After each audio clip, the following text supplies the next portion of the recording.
Greetings and salutations, friends, and welcome back for another Night of Truth Seekers, where we explore some of the strangest and most mysterious stories on planet Earth.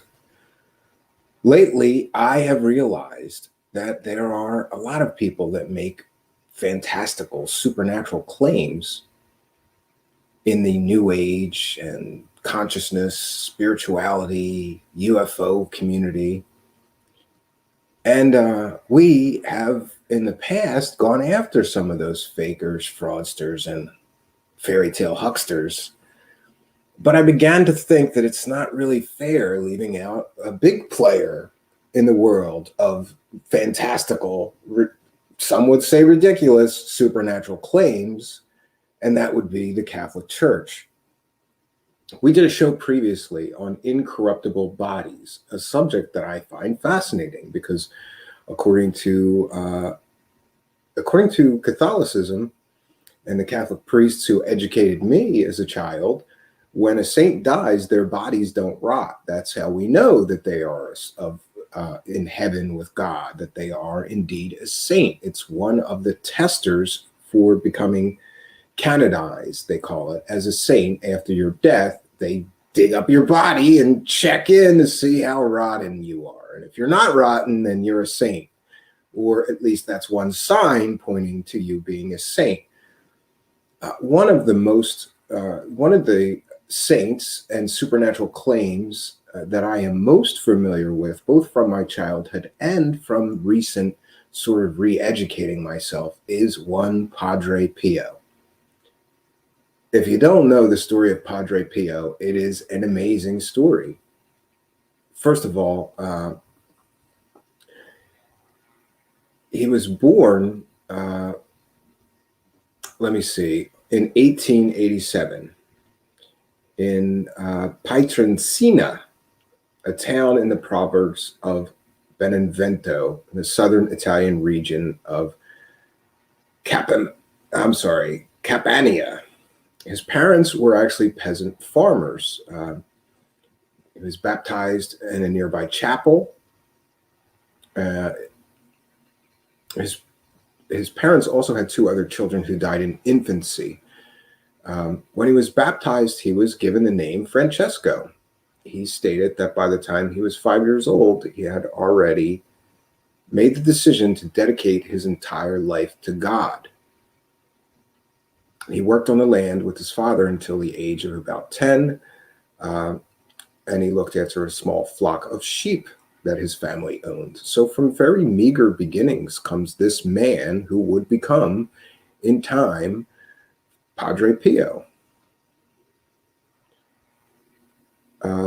Young Francesco, or Padre Pio, was afflicted with a number of illnesses. At 6, he suffered from severe gastrointestinus. At 10, he caught typhoid fever. There's various reports that he was very frail health, a very sickly little boy. And later, those illnesses would confect when he became a priest early on in his priesthood, or monk actually. He basically went to a special place that was for priests of frail and failing health. The supernatural claims about Padre Pio start early after he begins his priesthood. He basically fell ill at 17, complaining of loss of appetite, insomnia, exhaustion, fainting spells, and migraines. He vomited frequently, and he can only digest milk and cheese. Religious devotees point to this time that inexplicable phenomena allegedly began to occur. During prayers, for example, Pio appeared to others to be in a stupor, as if he were absent. One of Pio's fellow friars later claimed to have seen him in ecstasy and allegedly levitating above the ground. One of Padre Pio's other tricks, I suppose, or supernatural abilities, was the ability to appear in two places at once. There were various reports of Padre Pio appearing to a sick villager while he was, in fact, saying Mass in the local church. I found that to be sort of interesting. And it's not like there's one report of this. There are varying reports of this, and even reports of him appearing to the Pope in the Vatican when he was, in fact, on the other side of Italy somewhere, doing something else. And I find that incredibly interesting. There's a lot of examples of, I guess, bilocation is the ability, and this is discussed in both Buddhist literature and in Christian faith. I believe in Judaism as well. There is some discussion of some ability to appear in two places at once. Would come in handy if you got a lot of chores to do, I suppose. So, his health kept worsening, and to the point that they decided to send him to a mountain convent and hoped that the change in the air would do him good. It did. It had little impact, and the doctors advised that he had to return home. He was ordained a priest by Archbishop Palio Shinsi of the Catholic Cathedral of Benevento. 4 days later, he offered his first Mass at the Parish Church of Our Lady of the Angels. His health being long precarious, he was permitted to remain with his family until 1916, while still retaining the Capuchin habit. That was his order. Capuchins are monks. I don't want to get too far into reading all of this. I found some excellent videos, which I thought may be a little more informative, that could explain some of this strange and supernatural claims. And of course, one of the biggest claims that I have a huge problem with is the claim that his body is incorruptible. We'll see later why that is a completely and totally false claim made by the Catholic Church.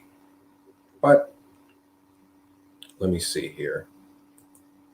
I found some old news reports that were put out by the Vatican. And I mean, back in the day, these news reports were generated. Not sure of the actual, I'm not sure of the date that these were generated, but they look pretty old. But I thought for historical purposes, this is really important to see the historical significance of Padre Pio and just how long the Catholic Church had been sort of pumping and promoting him as this saintly person, even before his death when they declared him a saint. So let's see if we can't share this.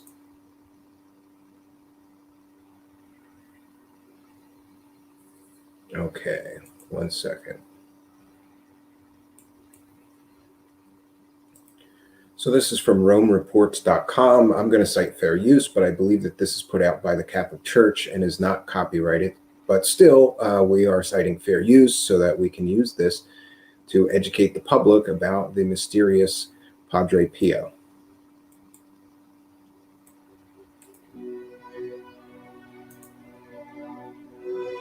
It was on a farm in a small town in southern Italy where Padre Pio, one of the most famous, studied, and loved saints of our time, grew up. His name is Francesco, and he was born on May 25, 1887. His parents, who were Christian, were not at all surprised when he decided to become a Capuchin. At 23, he was ordained a priest. He couldn't join the order for 6 years because of his health problems. Once he entered the San Giovanni Rotondo convent, his main ministry was to hear confessions, to which he dedicated 14 hours of his day. It was there in religious life where he became saintly. He lived the virtues of religious life in a very deep manner. I just want to mention that there's this claim that he would take confessions for 14 hours a day. I had a problem with that. First of all, he lived in a small farm town, basically, of peasants and farmers. And I'm not sure they were even all Catholic in that town, but 14 hours a day is a lot of confessions. I've been to confession. I mean, unless you're confessing to, 85 murders and you're a serial killer, you're in and out of the confessional in 5 minutes, maybe 10 if you did a lot of bad shit, or the priest wants to lecture you. Sometimes after a confession, a priest will sort of give you godly advice, I guess, and sometimes they ramble for 10 minutes, but even still, 15 minutes, max, I don't know. So I found the claim of spending 14 hours a day taking confessions a little bit of a stretch, especially considering that there is another claim that he would spend 14 hours a day praying. That adds up to 28 hours. So I'm not sure if the Catholic Church can do second grade math. I think they can. You cannot be praying for 14 hours and taking confessions for 14 hours at the same time. But of course, this person can be in two places at once. So maybe one of them did the confessions and the other one went and prayed. That's the only explanation I could think of for this discrepancy in these two claims. But it is what it is, friends. Show to the world a great saint, a man who decided to devote his life to the service of God and men. But God asked more of him. In 1918, when he was 31, his hands and his side began to reveal signs of the same wounds Christ suffered on the cross, caused by the nails and spear that penetrated his hands and side. Lui ha accolto, ha accettato questo. He accepted to participate in the Passion of Christ, but he didn't need these external signs. He said, "Why do I need this confusion?" Because he knew the expectations that these stigmas would spark around him.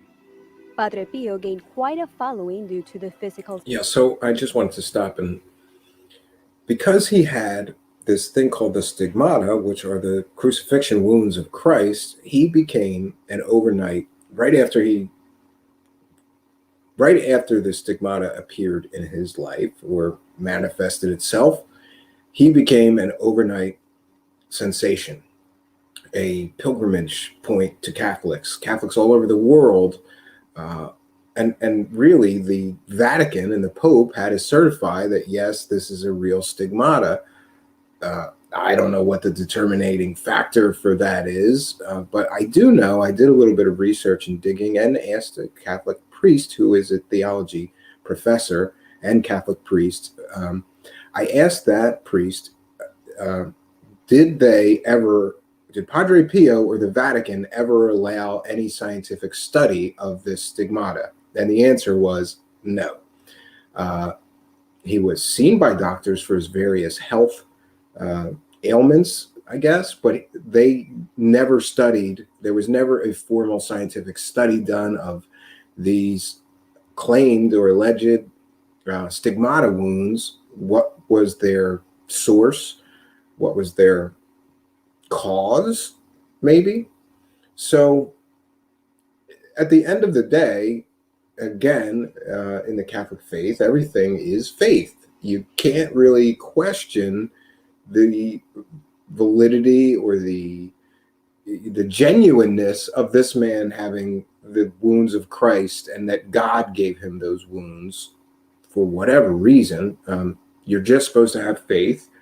The Vatican and the Pope certified that it was real. So as a Catholic believer, you're just supposed to go, I have a little bit of a problem with the fact that there was never any scientific study done to determine if there was maybe some other cause. I mean, he could have had some, I don't know. I'm not a doctor, so I hate to speculate, but he could have had some strange skin disease, maybe.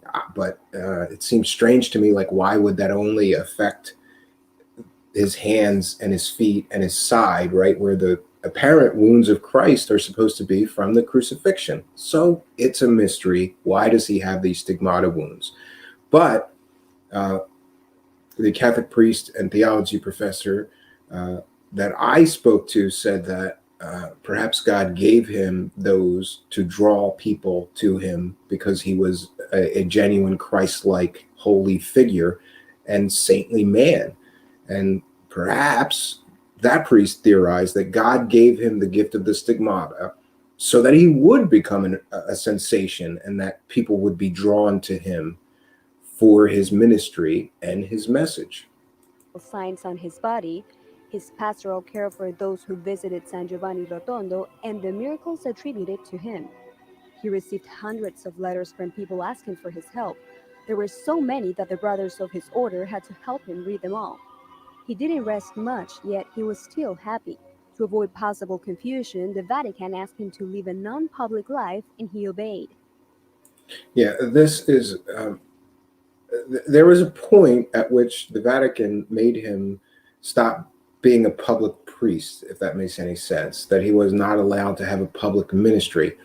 But it had to do with a lot of allegations, not to avoid confusion. I don't know. This video is put out by the Pope or the Vatican, and they're saying to avoid confusion, he was asked not to lead a public life, and he did so for 2 years. No, there was an incredible amount of allegations against him that forced the Catholic Church to sort of punish him and say, you can't be a public priest anymore. And some of those allegations were financial in nature, which is strange to me. Basically, many of the other local priests, monks, whatever, were reporting him to the Vatican, saying that he was a wicked and an evil man. It's a crazy story. I guess there's two sides to every story. Is the guy a saint, or is he a despicable, wicked man, according to the other priests in the area who repeatedly, many of them, reported him to the Vatican for one reason or another? Now, I will say that the priest that I spoke to say that some people believe that that was simply jealousy, because priests are human like everybody else, and these local priests, local to him, did not like the incredible amount of attention that he would get. All the pilgrims coming in constantly every day to hear him say mass, or to have their confession taken by him, or to ask for his prayers. It was like an assembly line. Every day, new people would be arriving at the church that he lived to see him, to experience his, I suppose, miraculous miracles, ministry. 11 years later, Pope Pius XII allowed him to continue his public ministry, and he received Catholics and non-Catholics alike. Qualcuno racconta che They say a person came to Padre Pio to ask for his help in building a hospital. He was a doctor or engineer. He said, "I don't believe in God." And Padre Pio responded, "Don't worry. God believes in you." Today, his witness is still remembered and celebrated. His example and words continue to leave those devoted to him in awe. Apart from the extraordinary events surrounding Padre Pio's life, it was his simplicity and care for others that still inspires people today.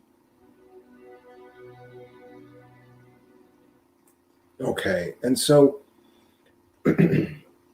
there are various miracles, most of them about healing, and this Padre Pio healing even terminally ill people, which is interesting to me. But again, the Catholic Church is big on huge claims and very light on any kind of scientific evidence. In other words, they're claiming that this man would lay his stigmata, having hands on people that were terminally ill, and they would be miraculously cured.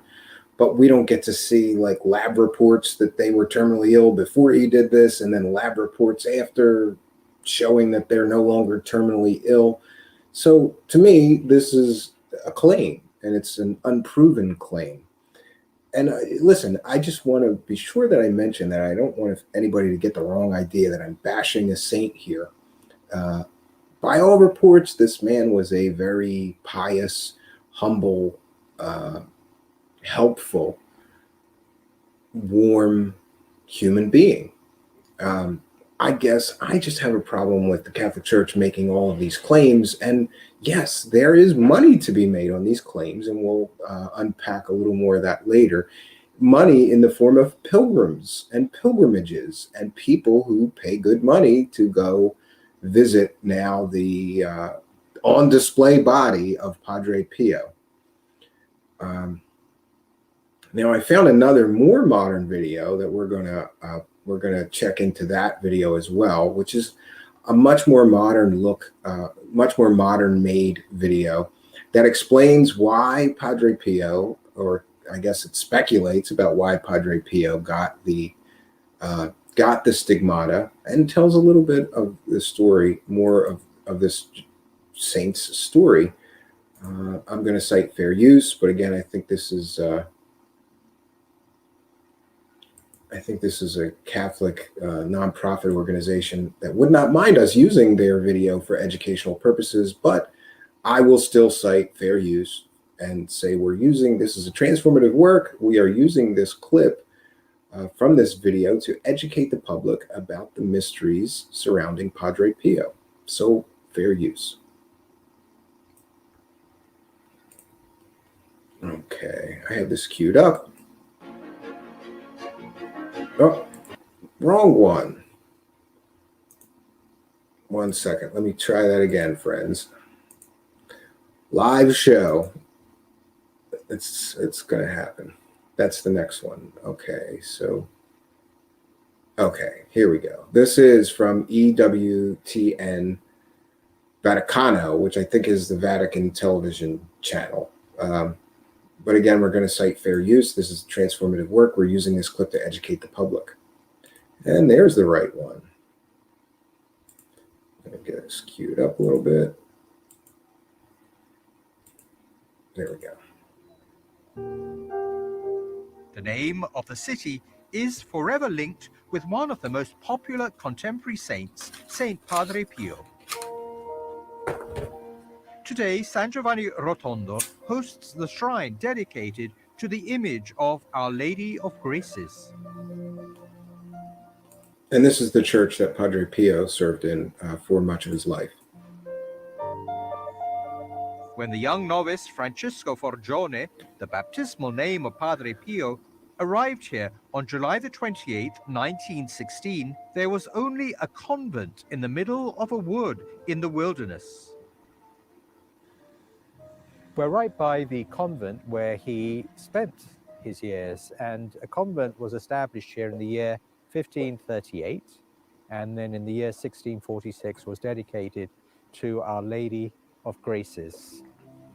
The church, Santa Maria delle Grazie, built on the site of the old church, was constructed in 1956. Today, it is the central focus of the sanctuary, and the repaired and preserved body of Padre Pio is on display in the crypt.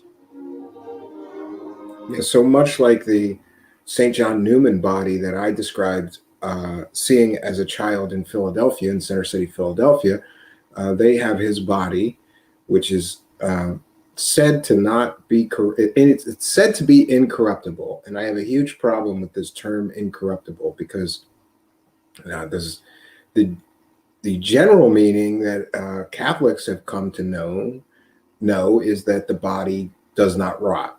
But it really depends on who you ask for the definition. What is the definition of that? There is a great divide. Some say it just means that the body rots slower. Some say it just means that the body is flexible. Flexible and not rotting are, to me, it's two different things. But like St. John Newman, which is a source of income, they put Padre Pio's body on display in the church that he served at, in this chapel.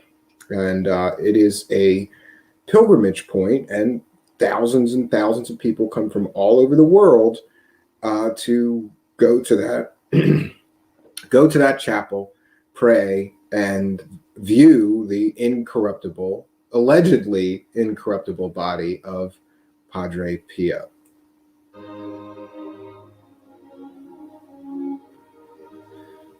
Now, I have to say, this one looks so much better than the really fake looking wax mask of St. John Newman that is covering St. John Newman's skull, basically, in Center City, Philadelphia.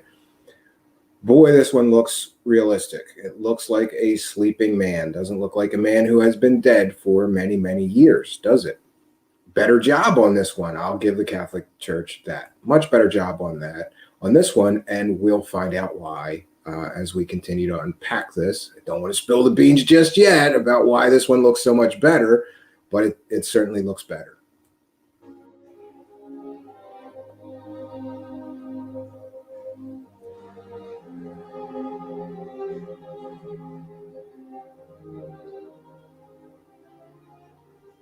St. Padre Pio. Oh, here we may have some clue about the actual condition of the body, because although some steps were taken to the face, right?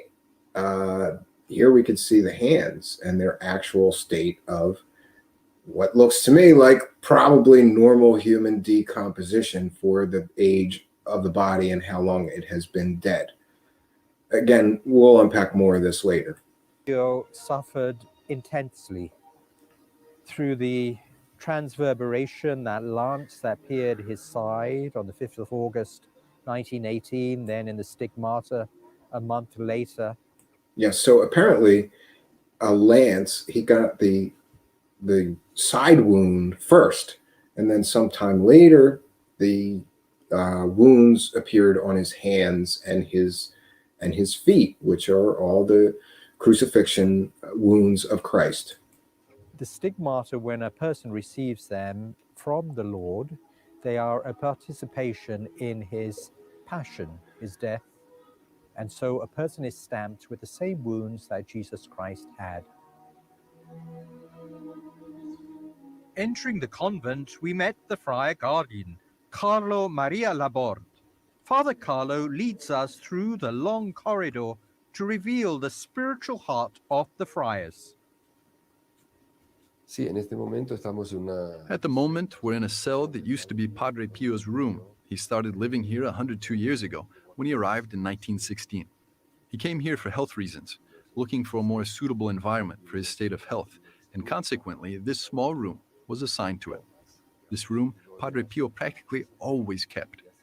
It's very important because of some of the events that happened here during those years. Yeah, and we see a very humble, simple room with like a bed and a desk and not much more. And this is where he was said to pray for 14 hours a day. Yeah, I've just read a lot of different stories of him being so intent in prayer that his brothers, his monk brothers, would try to call him to meals and he would not respond. He was literally entranced in prayer for hours and hours a day. Take from that what you will, but it's an interesting side note to the story of Padre Pio that he would put himself into into an actual trance and be unresponsive for hours and hours at a time through prayer. And eventually the brothers would be able to, get him to respond to them. They knew after a while to just leave him alone for a few hours and go check on him again. Some hours later, where, depending on the time, I guess, how long he was in these trances, he would become more responsive. Padre Pio was here on August the 5th, 1918, a month before the Stigmata appeared. He was confessing a group of young seminarians in this room, as he was their spiritual director. At a certain point, he tells in a letter addressed to his spiritual director, a mysterious character appeared who threw a kind of iron instrument that pierced his heart, and that character was Christ. Temporarily, the heart of Padre Pio is located here. It was placed in this reliquary that Pope Benedict blessed when he visited this sanctuary on June the 21st, 2009, on the occasion of the exhumation. So the heart was placed in this reliquary.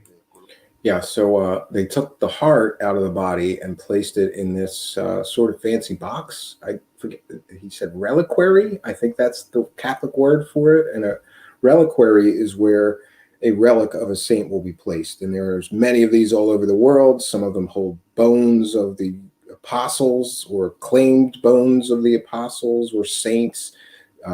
There is a lot of weird reliquaries. Some of them will have the hand of a saint in it, a heart, some other organ. It's a strange practice, which I don't really feel like the Catholic priests ever fully explained to me why that is. I guess people just want a piece of that saintly person. After his death, there were several shirts found with bloodstains. Evidently, Padre Pio had a wound. It's not known if it was permanent. Perhaps he suffered from these wounds while celebrating Mass. He also suffered the flagellation and the crown of thorns. Or maybe they appeared on Fridays or during Lent on some particular day. For those unaware, the flagellation is Christ getting whipped and beaten in the back. And for people that have the stigmata, if they also experience the flagellation wounds, they will get lashes and welts and things on their back that bleed. And front, really, it depends. And these shirts were found with bloodstains all over them, which to me is just an interesting part of the story and maybe proof that he had some sort of bleeding wounds. But certainly this relic proves what John Paul II later said, that Padre Pio had a very painful wound there, that he said it was even the most painful. And a second note, the crown of thorns, sometimes people who experience the stigmata, if they're also gifted with the crown of thorns, they will get, like puncture wounds around their head, like Christ did, I suppose, from a crown of thorns, which will then bleed. Again, a kind of a crazy supernatural claim. Saint Padre Pio suffered physically, but perhaps his moral sufferings were even greater, because during his life there were all sorts of accusations and allegations against him. Stefano Campanella, author of many books about the saint, gives us more details on this difficult period in Padre Pio's life. We are inside the inner chapel of the convent, also known as the Sacculum, where Padre Pio celebrated Mass in solitude from June 1931 until June 1933, when the Holy Office banned him from all priestly activities, with the exception of celebrating the Holy Mass in private at the presence of maximum of one other person. And also, for those that don't know, a Catholic priest must say the Mass once a week, at least once a week. So even if they take away a priest's right to say the Mass in public, generally as a form of discipline for some reason, I don't know what that's about, but they will still be allowed to say the Mass in private or with a number of other people, different restrictions depending on the, I guess, sin that they're being punished for against the Catholic Church. Stefano says that the worst accusations came from the local clergy. Out of jealousy, they reported to the Vatican that Padre Pio was a greedy and wicked monk, and that his influence was harmful to the people. As a consequence, the Vatican imposed severe restrictions and forbade Padre Pio from public ministry. And again, the allegations against him, what they actually were, it depends on who you ask. It really depends on who you ask. I got several different answers from several different people affiliated with the Catholic Church. A media spokesperson gave me one explanation, which seemed sort of like just brushing off that the allegations, they were just allegations, they were never proven, and there was jealousy within the clergy local to him. And other people that you ask that sort of aren't on the side, you might say, of the Catholic Church, have a darker view of what those allegations were about. Some involved, his influence on the town, his apparent greed, which flies in the face of this priestly, holy, saintly image that he and the Catholic Church sort of pushed. And I found that very interesting. Replying to this injustice, Padre Pio used to say, "We kiss the hand of our mother. When it is that same hand that disciplines you, do we not kiss that hand?" He chose to be obedient to the Church at any cost. After 2 years of obedience, Padre Pio was allowed to return to his public priestly ministry.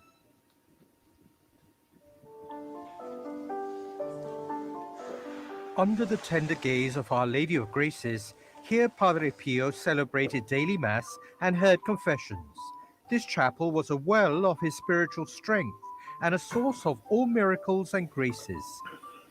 Even today, there is a never-ending flow of pilgrims that pray before the Blessed Sacrament and leave prayer petitions at Padre Pio's confessional. At the back of the church on the balcony, there is a big wooden cross. Right here, when in deep prayer, Padre Pio received the Stigmata in 1918. This phenomenon continued for over 50 years until the end of his life. Walking through the sacristy, we met Father Marciano Mora setting up things for Mass. Father Marciano is the last living friar in San Giovanni Rotondo who lived with Padre Pio.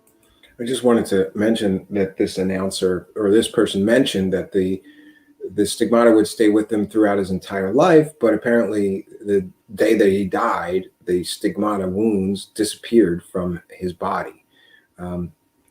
That's, again, a claim. I don't know about the accuracy of that claim, but I find it pretty interesting, part of the story, that he would have the stigmata while he was alive, but then as soon as he died, it would disappear. And how do wounds just disappear after someone passes away? Except, I suppose, through some supernatural means. And I think that's what the implication is here. Qual è stata la mia prima esperienza? What was my first impression when I met Padre Pio? He reminded me of a grandfather with his grandchildren. Beautiful. He was so affectionate, kind, and had kind words. He made us laugh, he made us joke. Ci faceva ridere, ci faceva scherzare. Father Marciano says that during confession, Padre Pio took sins onto his own shoulders. It was a moment of deep union with the sufferings of Christ, through which we are saved. Io ho visto le stimmate di Padre Pio. I saw Padre Pio's stigmata, but I saw them because I was serving Mass. Serving Mass was a privilege. I remember that before leaving, Padre Pio used to stand here and get vested before going to the altar. Before going to the altar, he took his gloves off.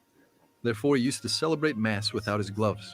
Yeah, and it's well known that he wore gloves most of the time. Because of the stigmata, these wounds would bleed a lot and at various times. So generally he would wear gloves. But when he said the Mass, he would take the gloves off so that people could witness the miracle of the stigmata that he was apparently gifted with. Back in the sacristy, Padre Pio allowed his wounded hands without gloves on to be kissed, a great privilege. One morning after I'd served Mass, I went back to the sacristy, and before he put his gloves back on, he offered his hand for me to kiss it. I took it very delicately, and I brought it to my lips. What did I see? I put it back very slowly to take its image in. There was a large scab of blood on it, and where the scab was broken, fresh blood was visible. Si vedeva il sangue vivo.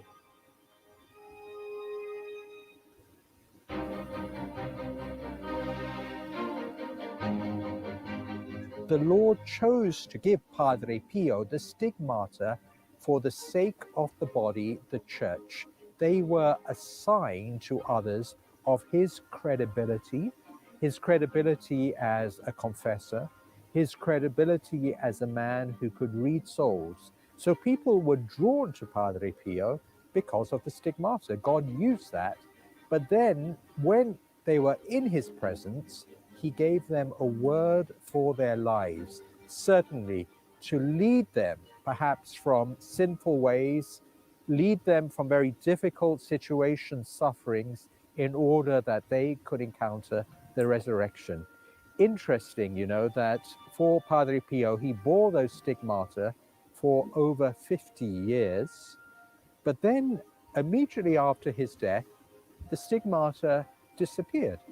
So they were a ministry given to him for this life to bring other souls to Christ. They were not for themselves, they were not for sensationalism, but they were truly to bring souls to Jesus.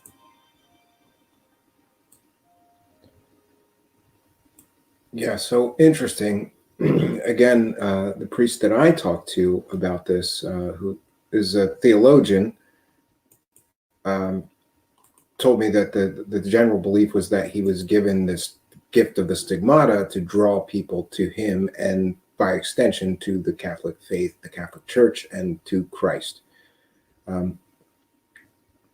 just have one last quick thing to share in our presentation this evening, which is I wanted to make sure that everybody got a good view of the allegedly incorruptible body of Padre Pio. So I have found a pilgrim that made a video, which is very good because it shows pretty close images of Padre Pio's body, which is preserved at San Giovanni Rotunda in Italy. Let's And again, we're going to cite fair use. We're using this video this is a transformative work, and we're using this video to educate the public about the mysterious Padre Pio. This video is about his incorruptible body. I wanted to share with my audience some very good views of that allegedly incorruptible body. So, fair use. Here we are.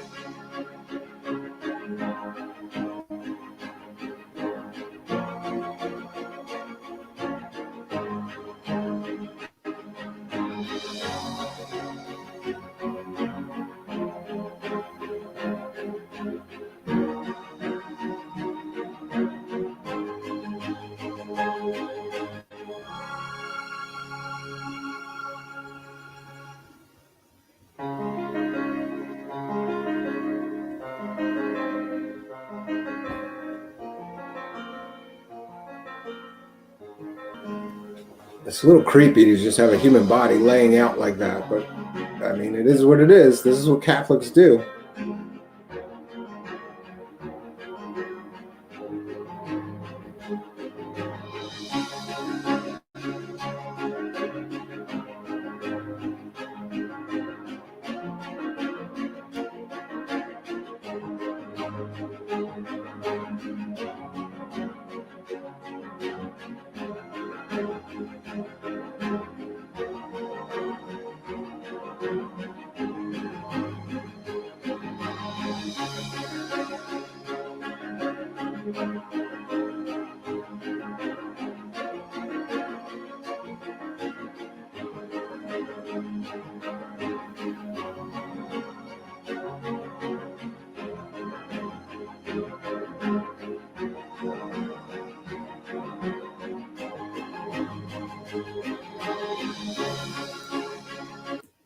We're going to pause it right here.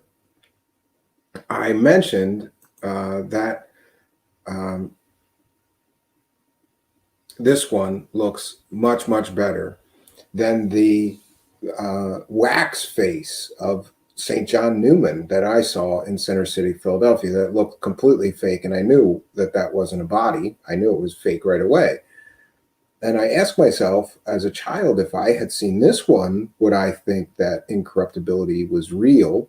Would I think this was a real body? And the answer, I think, is yeah. This one looks like a real human body. It looks like a real human face. And look at that, how fresh that, it looks like this person is sleeping and still alive. It doesn't look like a dead, decaying, rotting body that has been dead for decades. Even though it is. And so I wanted to know, did the Catholic Church give this any help, or was this supposed to be or claimed to be the actual face of Padre Pio's now allegedly incorruptible body? And again, asked the Catholic priest that is a theologian, and he teaches theology and Catholic religion classes, told me a disappointing truth. This, friends, is not the face of Padre Pio. This is a silicone mask that was created by artists from the Vatican and placed over the decaying face of Padre Pio. It's a big disappointment. It's a big letdown. And I don't understand how the Catholic Church can sort of push this narrative that this saint is incorruptible and we're going to put him in a box and you can pay a few bucks and, have a pilgrimage and come here and view the body, the incorruptible body of Padre Pio, but it's not incorruptible. In fact, the fingers that we saw earlier give some indication. I specifically asked this theology professor about that, and he said, no help was given to the fingers. He thinks that they were a little sensitive about the hands. They didn't want to do anything with the hands because this these were the hands that were gifted with the stigmata. So they didn't do anything to the hands. And we saw the condition of the hands. They were black and rotting. The fingers are black and rotting as any normal human would rot for that time being dead. So this is a clever illusion.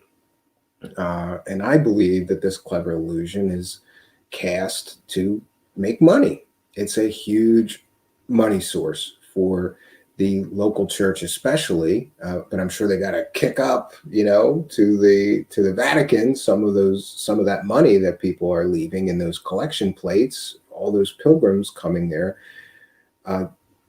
I've seen multiple sort of explanations of just how many people are going and trying to see the body of Padre Pio. They're packed. Every day they're packed with new pilgrims. Every day. This little obscure church in the middle of nowhere in Italy is packed with pilgrims.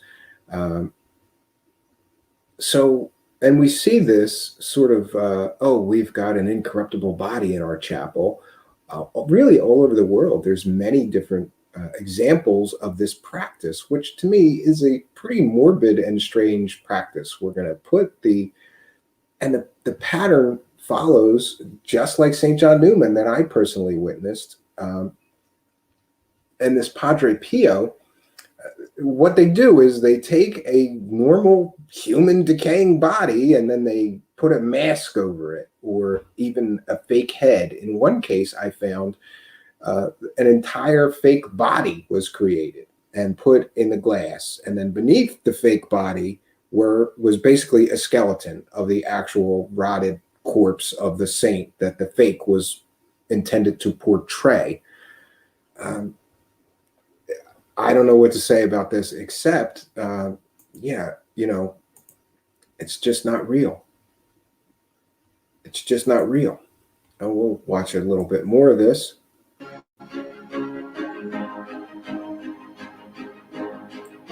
And there we could see a not so good as we saw before view of the rotting hands of Padre Pio. These didn't get help, so those appear to be normal decomposing human hands. With the decomposition level that I'm not a pathologist or a coroner, but it looks like, yeah, that's a normal rotting human hand.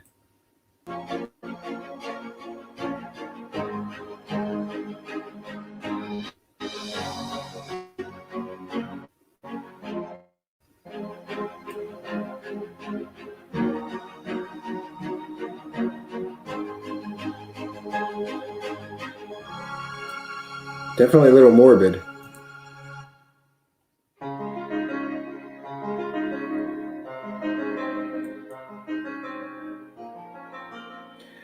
They did a good job on the mask.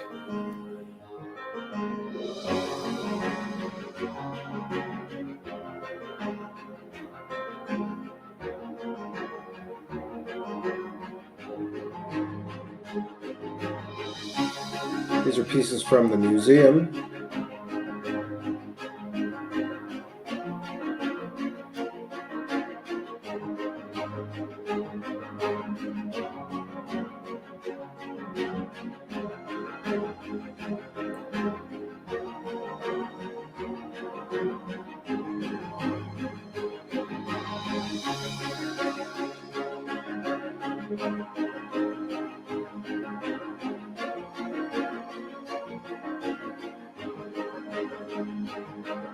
Yeah, I guess that's enough of that. So, I guess what I'm left with really is more questions than answers.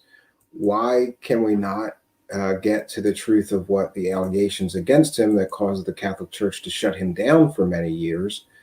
Why can we not get some specific details of what those allegations were?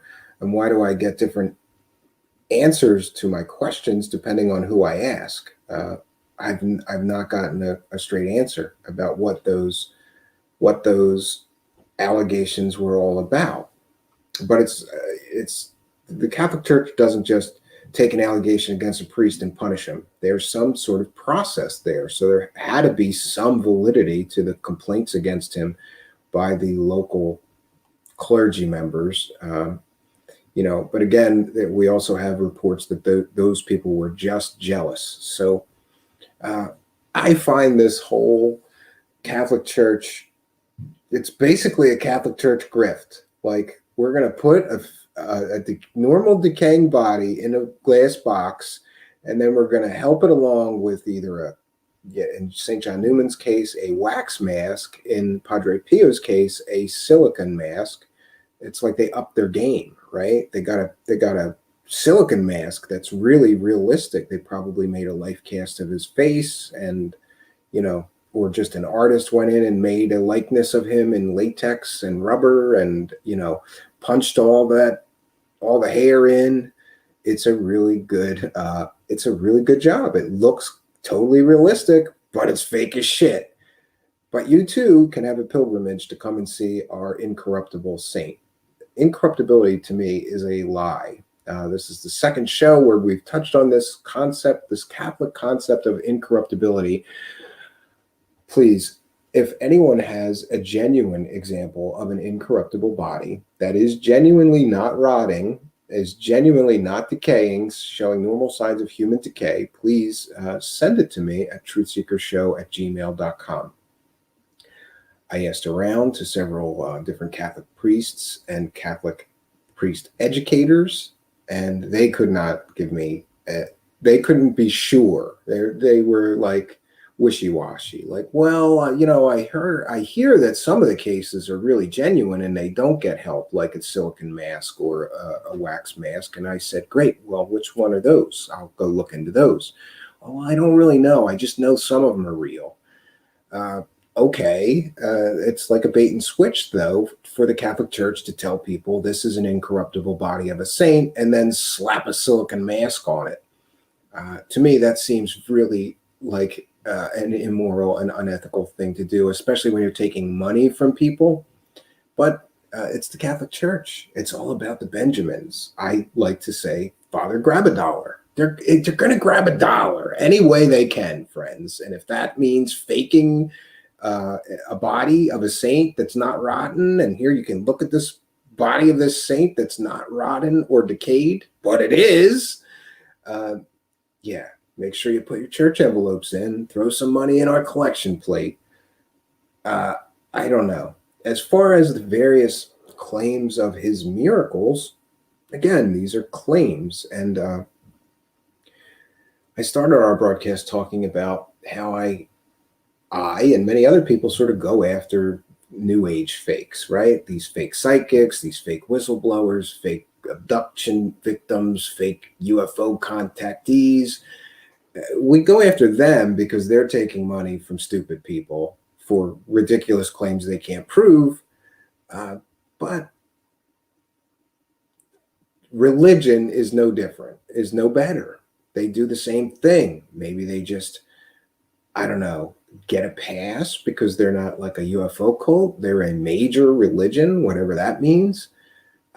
Not sure what to think about Padre Pio. Do I think that he was a humble, pious man who prayed a lot? Sure. Do I know that he's a saint in heaven right now?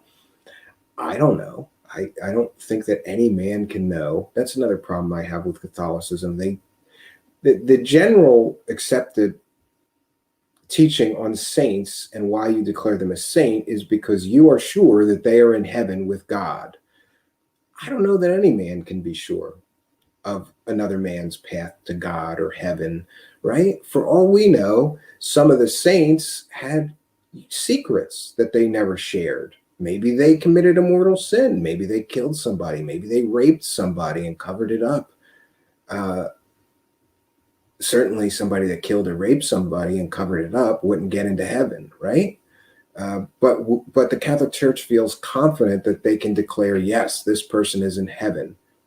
I think it's nonsense, and part of just some of the things that caused me to lose faith in the Catholic Church.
Greetings and salutations, friends, and welcome back.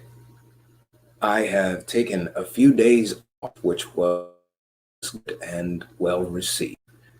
Tonight we are broadcasting a bit earlier than I usually do, and that is simply because I have too much other things to complete tonight.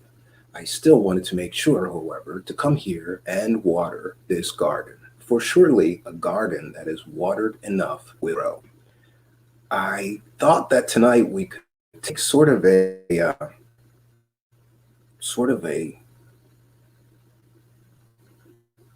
different approach to what I normally cover.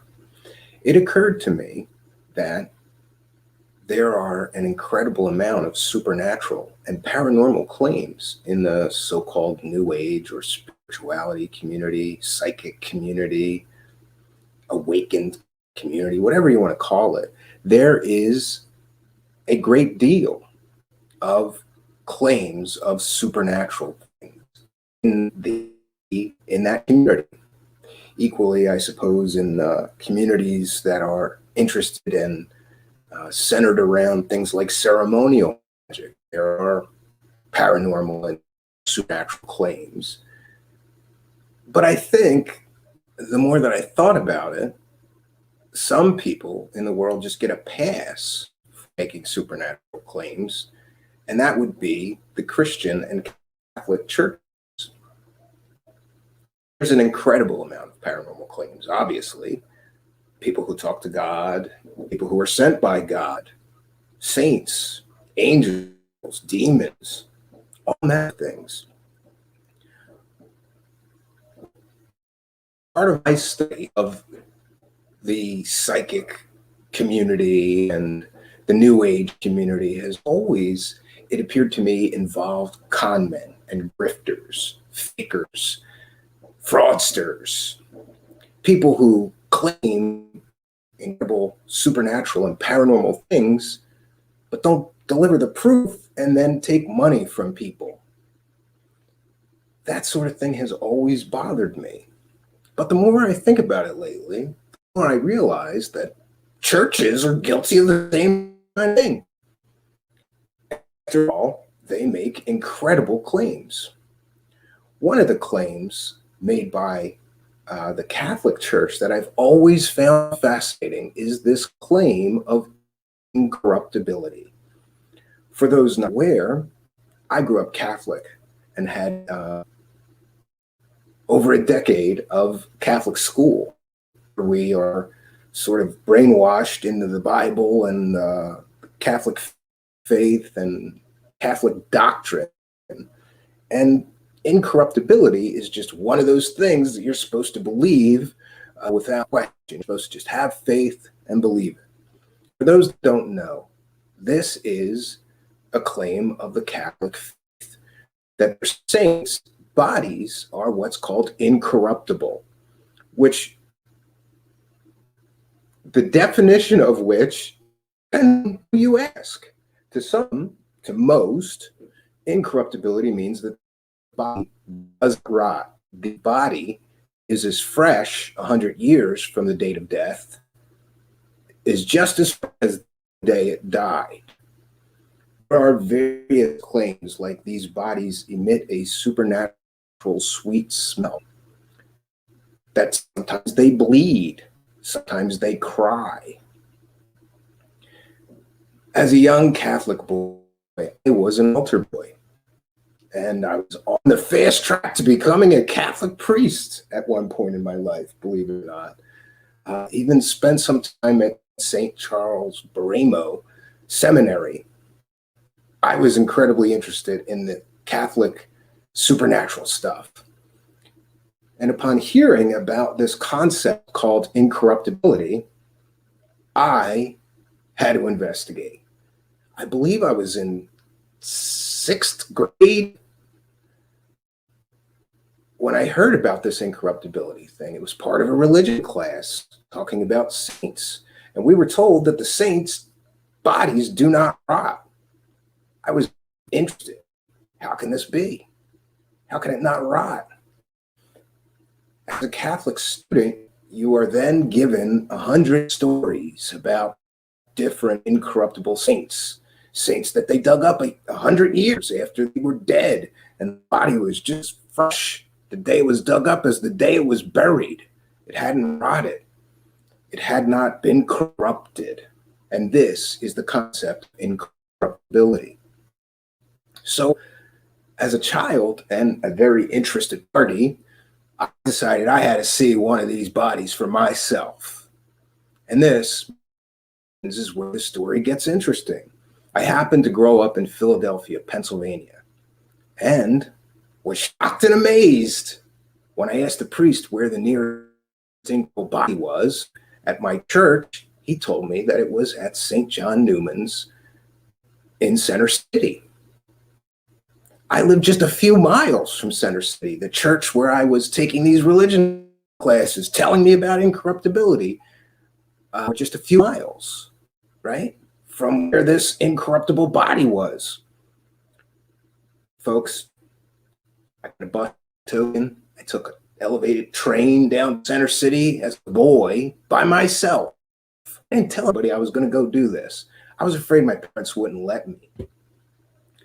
So I go downtown, I find this huge cathedral,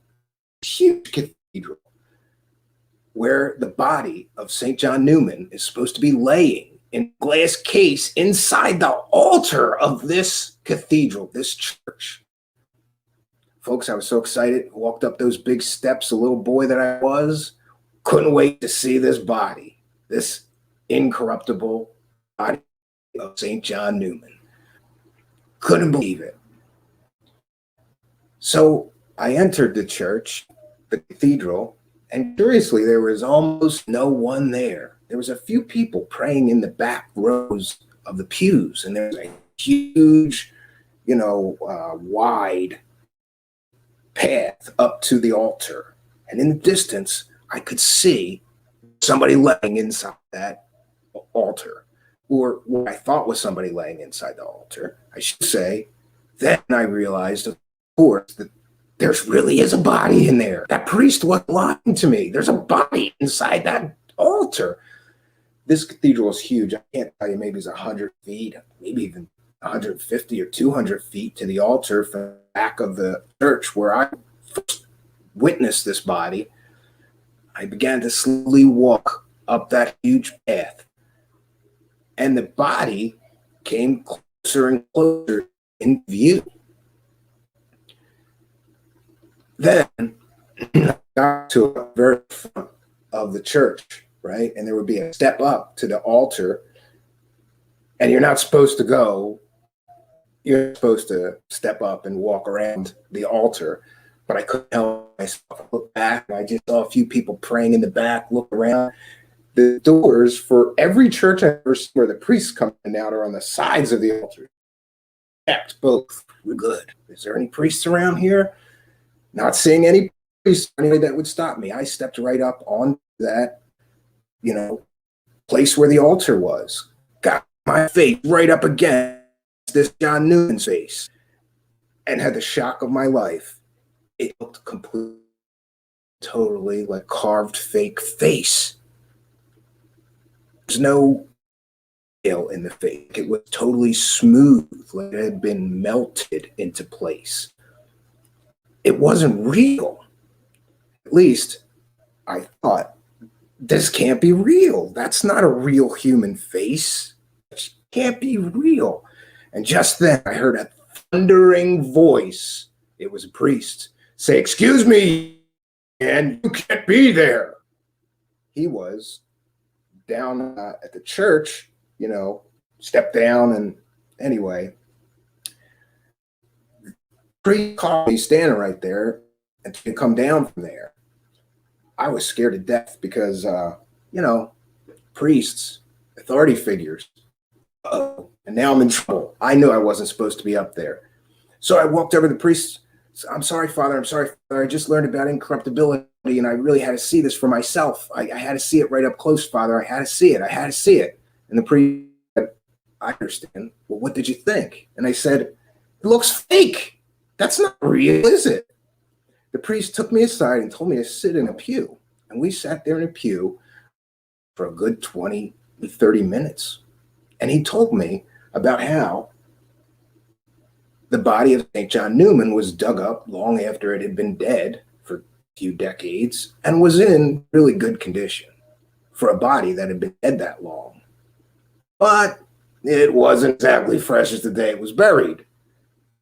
Parts of the skin had rotted, right? Making the face incomplete. Other parts of the body had rotted away or were missing entirely through the test of time or normal human decomposition.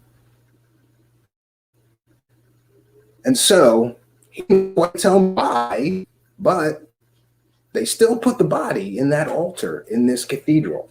And then an artist created a wax mask of sorts to depict the face of St. John Newman. And the fake wax face is placed over the skull and actual real body, I suppose, is underneath.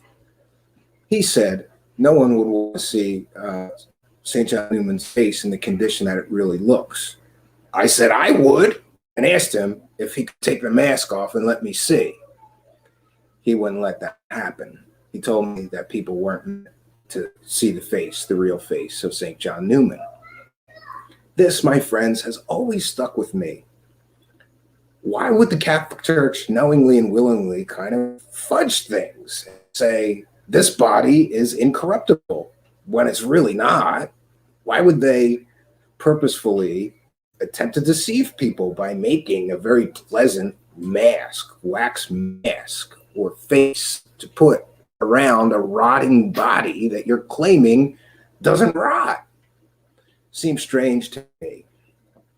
I thank the priest for his time, sort of checking as I motioned to leave to see if he was going to say I was in any trouble or say a rosary or something.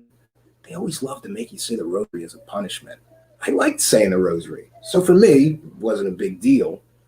Anyway, I sort of remember thinking, like, am I going to get away here without any rosaries or punishment, or is he going to, am I in trouble? He just kind of said, be safe going home, be careful, or something like that. And I left. Later, I think it was the very next day, I got a hold of the Catholic priest that taught me about incorruptibility. And I said, excuse me, that's not real. At least not St. John Newman's case. And I got punished. I was told to never speak that again. Don't ever talk about that again. How dare you question the Catholic doctrine? You have no right to do that. You have to have faith and just believe. You do not question this Catholic doctrine.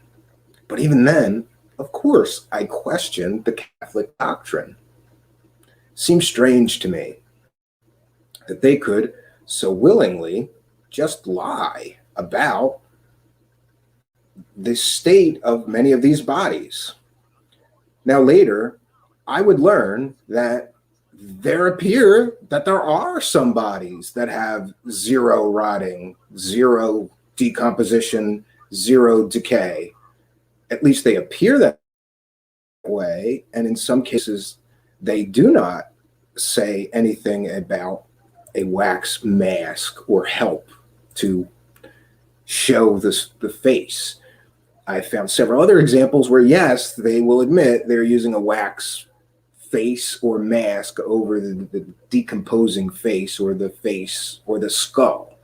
And in an entirely other case, I found where they have an entire body that looks like perfect and beautiful and pristine, right? But then under it, in another case, is just a skeleton. I don't understand these claims. I don't understand. I just don't get it. I don't get how they could make these claims and then just be purposefully, showing people that this is not the case.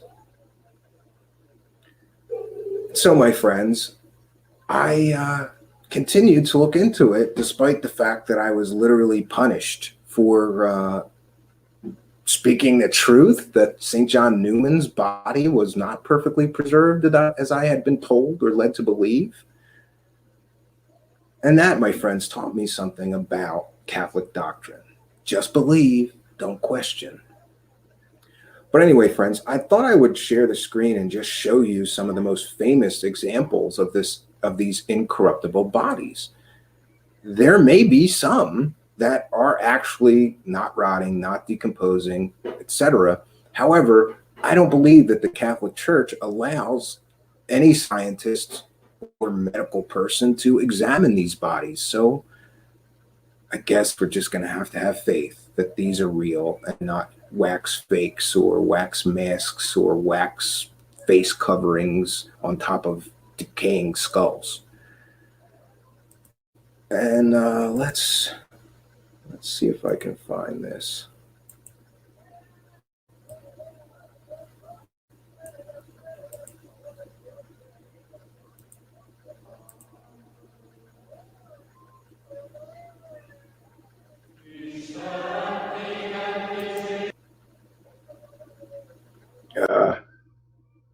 One second.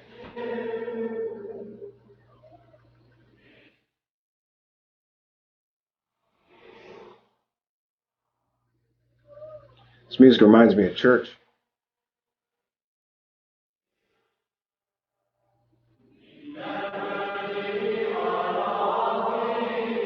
I have a problem with that. Science is yet unable to explain them. I have a real problem with that. It's quite a bold statement.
Does that look like a real face, or does that look like a sculpture or something? This one does not look real at all to me. This one may be one of the wax fakes.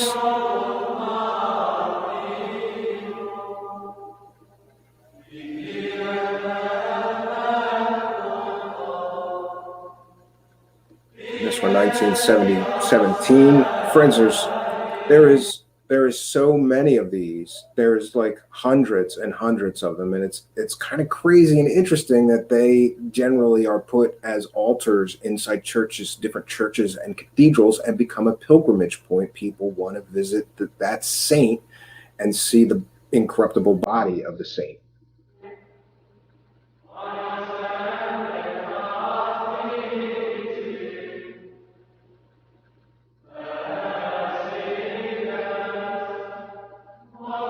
And this is another one that looks like a wax fake to me. This is supposed to be from 1859. I mean, it almost looks like a puppet to me. This one looks way fake.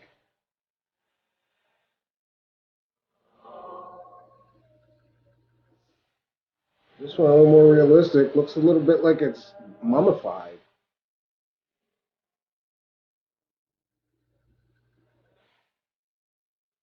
Yeah, this one looks a little more authentic, like the skin dried and it mummified somehow. And this is another one that looks to me like wax or like some sort of fake.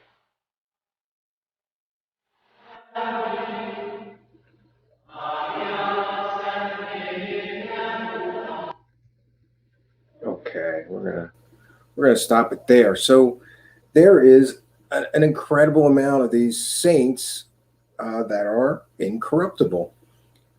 I don't know. What do you guys think? Are they really bodies that just aren't rotting? Are some of them real and others we have?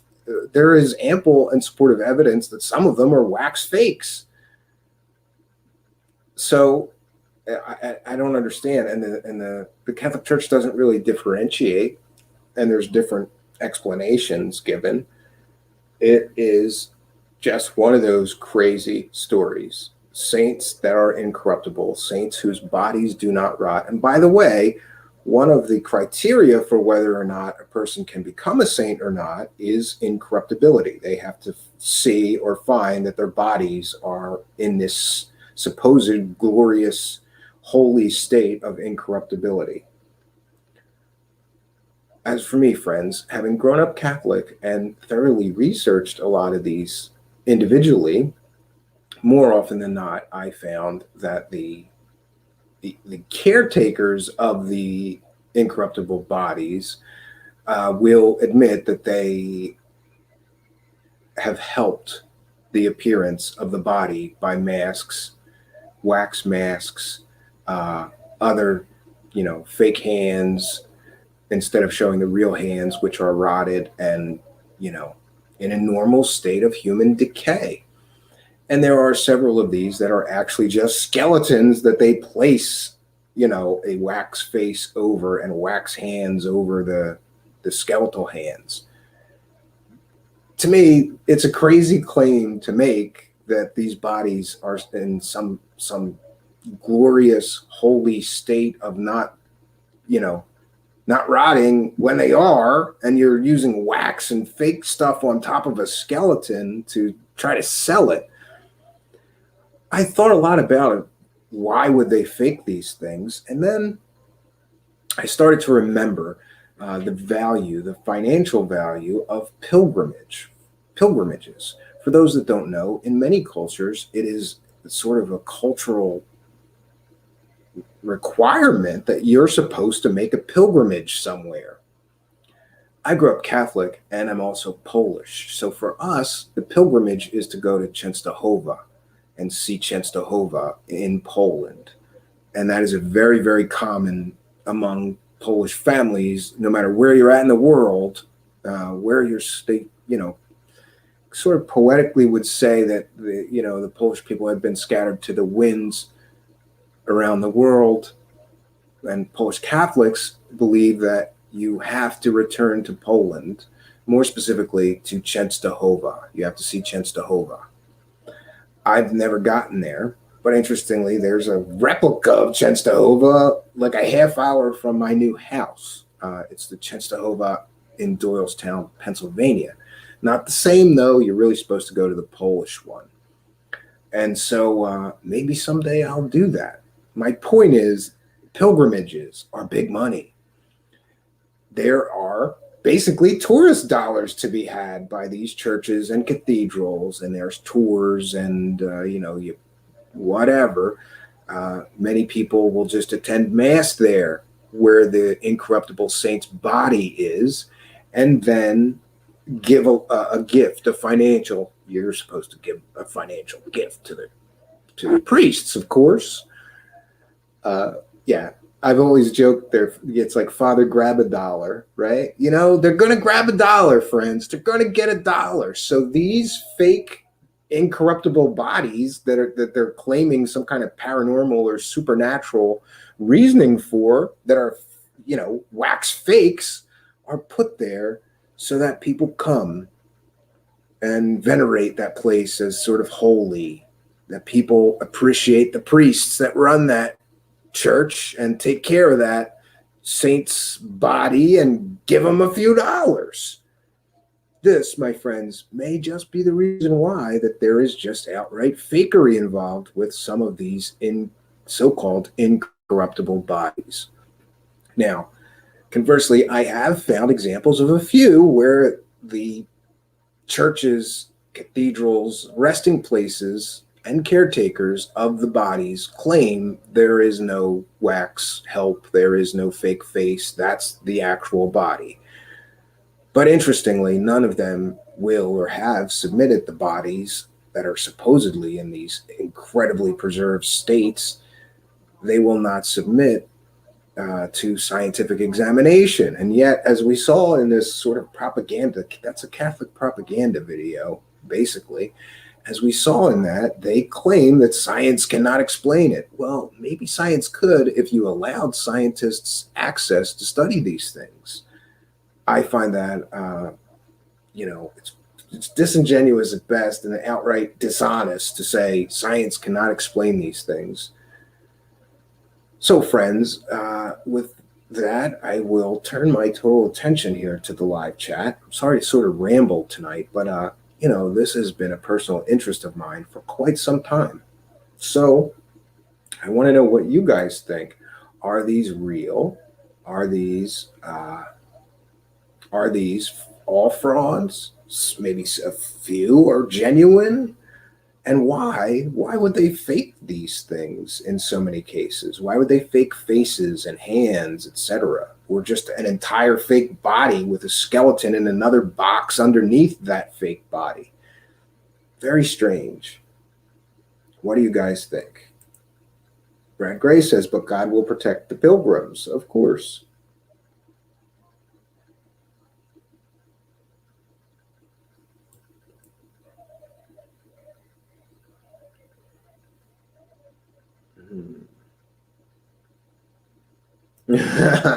Carol Utley says, sin all week, then confess on Sunday. Yeah, and that's the way I grew up. I never understood that concept, but eventually I asked enough priests, and one time a priest gave me a really good answer, and that is, if you just keep doing the same sin over and over and you don't learn from it, I'm not going to absolve you of your sin. And I was kind of surprised. This was in confession. And he said, you've been coming to me every week saying that you're doing this. You're not sorry. You come in here telling me you're sorry, but you're not sorry, and you're not learning that that's wrong, or you wouldn't keep doing it. So I'm not going to forgive you. And I was like scared. Like, does this mean I'm going to hell? This sin won't come off my soul, right? But eventually, he talked to me again at another confession, because I didn't do that thing again for a week, right? And then he said, okay, then you're learning. Then, say 8 Hail Marys and 10 Our Fathers, and your sins are forgiven. It's like magic. I always thought confession was like magic. Praise God, my sins are all forgiven. And I feel good. I got to tell you, you do feel good after confession, though. You kind of admit your faults to another human being, and then he tells you that he's got some direct line to God, and God forgives you, and so does he. It makes you feel good. And that's part of what I guess they sell at the Catholic Church. But confession is something that I do not miss. I still consider myself Christian, but not Catholic. I do not confess my sins to any man. I confess my sins only to God now.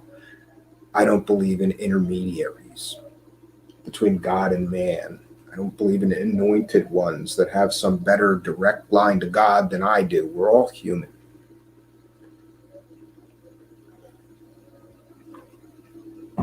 Well, friends, we have just a few more weeks of this sweatbox office of mine. I can't wait for it to get cooler. Just a few more weeks. Just got to sweat it out for a few more weeks. Yeah.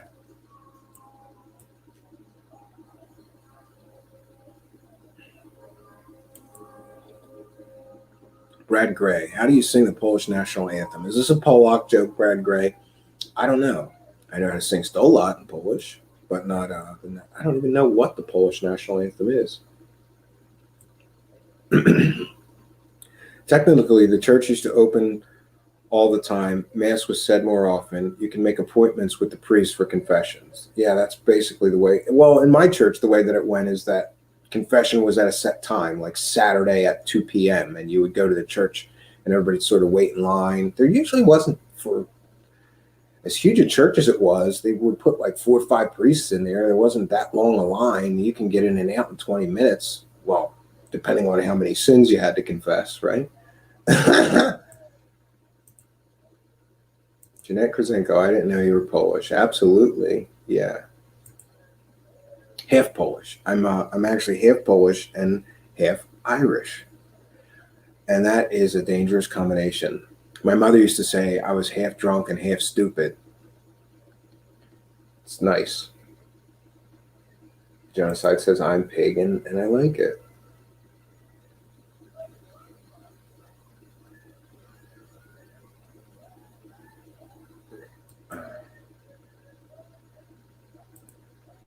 Stephen Ronan says I hated confession. Yeah, I don't know. I find the concept of doing that so alien to me now. Like, but I was Catholic for, my whole life through high school. So I guess I did that a lot, right? And then eventually I kind of fell away from the Catholic faith and I didn't feel bad about not going to confession. But then once I got really drunk and went to confession at it was like the day after, I don't know, maybe it was Easter morning or something like that. Don't ask me why, but I got drunk as a motherfucker. And then I got like the crying drunks and I was like, sort of like, like regretful of things while I was really, really drunk. And there happened to be a church, so I went in there and went to the priest and like had this drunken ranting confession. And I just remember him telling me like, it's okay. Jesus loves you. You need to just go sleep it off. He knew I was drunk because I was like slurring my words and shit. That's going to be a movie scene someday. Me drunk off my ass, confessing like 10 years worth of sins to some poor fucking priest, right? He was just like, oh shit, here's another drunk. This guy must be Irish, right? Or oh no, it was the day after St. Patrick's Day. That's what day it was, not Easter. The day after St. Patrick's Day. So I had this bender, crazy Irish bender, and then I went to confession the next day, like a good Irish Catholic. Well, a good Polish Irish Catholic, whatever. Funny stuff. Steve Ronan says, I haven't gone since 6th class. Yeah, I guess, what are you going to do? I like the old gods, Norse mostly. I can't get into Abrahamic religions. I don't know, Genocide. That stuff seems like weird to me. Like Thor and Odin, you mean? Like those kind of Norse gods? Stuff seems crazy to me. Maybe because I read it in comic books. But then again, Catholic doctrine is even crazier, this guy came and then he died on a cross and then he, was resurrected. It's just like as crazy as the stories of Thor and Odin, I suppose, right? And Loki. Did you hang on to the shame around sex? I don't think so, Steve Ronan. Well, first of all, I'm married now, so there's really no shame whatsoever. And, if you're in a committed relationship, but even, if I had a girlfriend, I didn't feel any shame around sex as long as her and I had an understanding. And, no, I didn't. I mean, maybe a little bit when I was younger. You feel that like I gotta throw my clothes on and get out of here. Like you almost feel like you did something wrong, right? They kind of brainwash you into believing that sex outside of marriage is some major sin and you're going to go to hell if you do that. So it's kind of like hormones versus the priests in your head when you're 14 and 15 and starting to experiment in those ways. There's a lot of Poles in Ireland and England. It's the second number nationality there. I did not know that, Jeanette Krasenko, but it makes sense to me. Mm-hmm. Carol Utley says, my grandparents were 100% Swedish. Genocide's a Celtic Viking. I've never heard someone describe themselves as a Celtic Viking, but okay, Genocide. Yes, Carol Utley, I believe this. There's some truth in all myths and legends.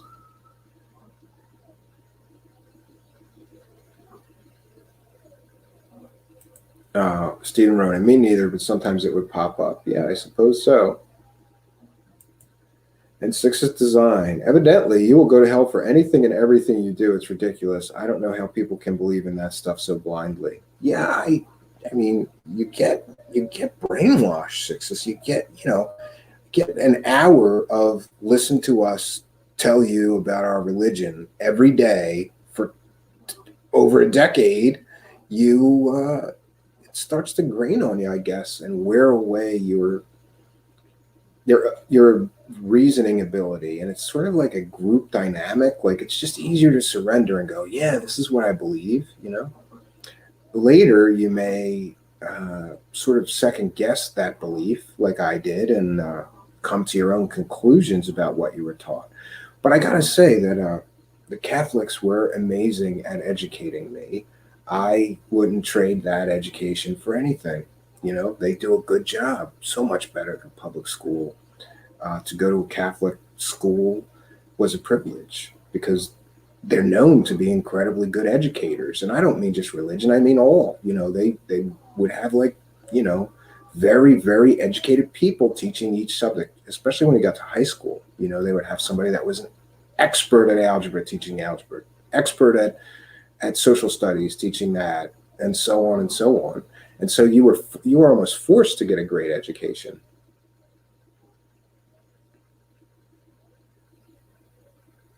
Carol Utley, my other side came from Ireland. Yeah, I'm a half-breed Irishman too. I don't even know the Bible, only what other people preach. Yeah, I got a lot of scripture study, so I happen to know the Bible very, very well, I think. Oh, and I forgot. I wanted to thank Jean-Claude from Beyond Mystics. Of course, he's not here now, but I'm half blind, for those that don't know. So I saw that Jean-Claude at Beyond Mystic had these banners going by like ticker tape at the bottom of the screen. And I go, wow, that's awesome. I got to find out how you do that. And I thought it was a very, very complicated process, but it turns out that there's this button that my half-blind stupidness did not see that says banners. And you just click one of these banners and write whatever you want to write. So with that being said, now we have these banners to beg, to do my begging bowl, begging for money thing. If you want to become a Patreon supporter, please do.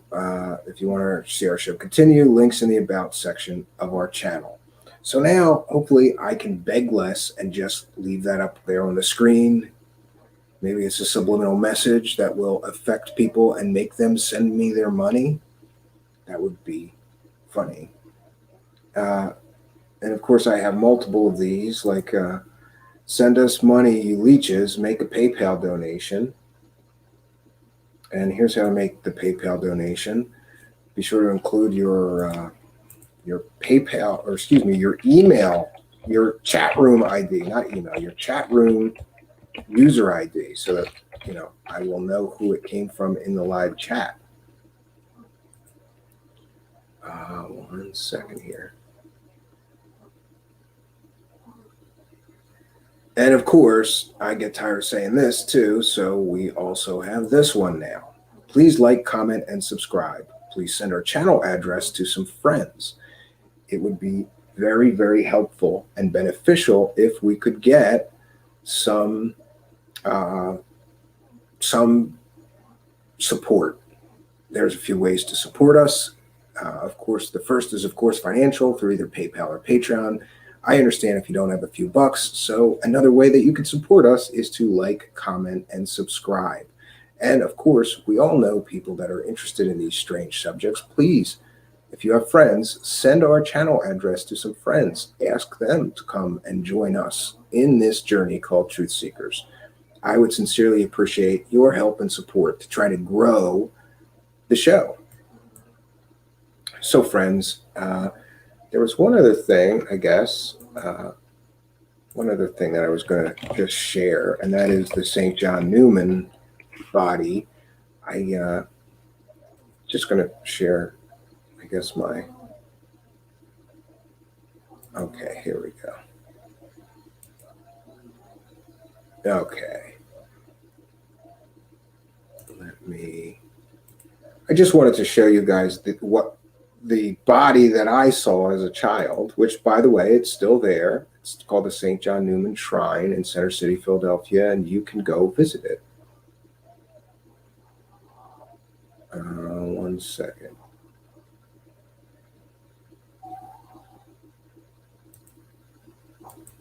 There we are. So this is St. John Newman, and don't know if we can get a better picture. Yeah, there we go. And you can see, friends, it looks so smooth and sort of fake that I recognized it instantly, even as a child, as just fake, you know? One second. Yeah, so this is the view that I saw, super up close.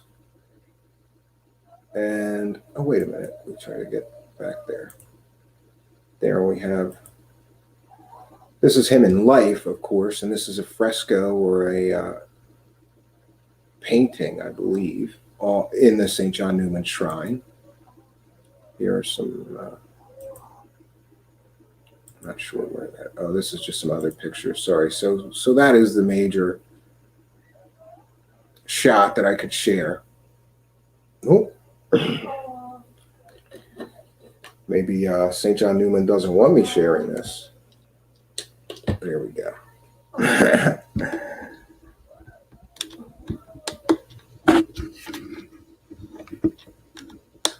There we go. Let's get back to this. Why is it not sharing?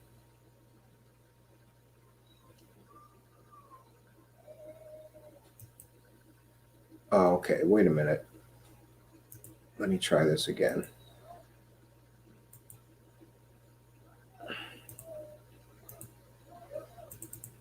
There we go. Jeez, I didn't realize. I'm sorry, friends. I was off another screen, and this is what I was seeing. But the share screen doesn't follow to the next tab. So this is the view of what it is that I saw there at the shrine as a child, and it looks completely, it really looks fake.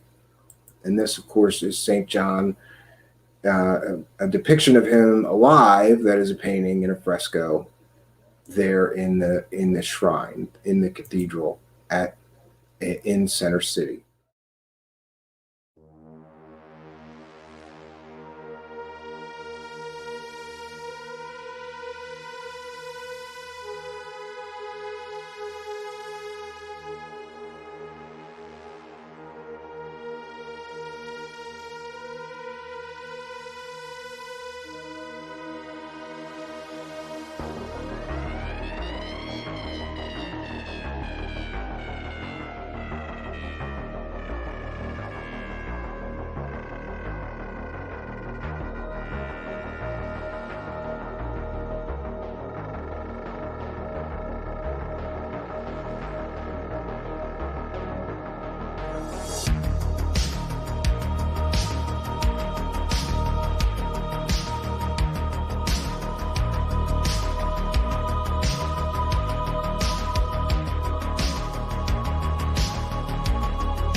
Greetings and salutations, friends, and welcome back to Truth Seekers. Tonight, we're going on the dark side. Welcome. Greetings and salutations, friends. Welcome. I can't tell you, boy, I have been looking forward to this tonight's interview for quite some time. I don't want to waste very much time, so what I'm going to tell you is that tonight I'm going to get to interview a real-life exorcist and bring you along for the journey. About our exorcist, that would be our special guest tonight, whose name is Father Michael L. Magno. Some of you may be familiar with part of his story because Zach Baggins literally bought the house that he performed an exorcism in, and there's a documentary called The Hell House, or I'm sorry, The Demon House. Pardon me. But about Father Magno, he went to seminary at St. Maynard College in southern Indiana, and he's a very educated man. One of the things that impressed me most about him is just how educated this man is. He gained a Bachelor of Science degree in chemistry, and he went to Rome for theology and gained an STL degree in biblical theology, and that was in 1984. Father Mike was actually ordained a priest on July 2nd, 1983. He would later be sent back to Rome to gain a JCL degree in canon law, also at the Pontifical Gregorian University in the year 2000. When he returned, he would be assigned to St. Stephen's Martyr Parish, which is in Maryville, Indiana.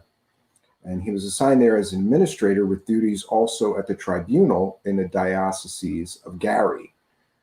For 3 years there, he would be in charge of the tribunal as judicial vicar for the diocese. Afterwards, he would become pastor of the parish and would be asked by many priests in trouble to act as their advocate, I suppose, given his degree in canon law.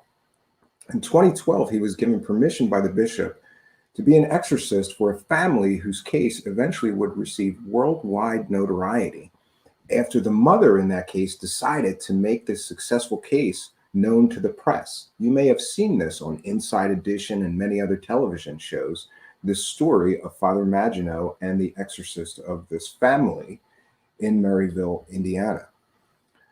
And friends, I don't want to waste another moment, so we're going to see if we can get our guest tonight on the phone. He's only agreed to do an interview by phone, so please bear with me while we get our special guest on the phone. I'm going to get our banner up. Hopefully we could get him on the phone. And that would be Catholic priest and exorcist Michael L. Magno. Let's reach out to him on the mystery phone here.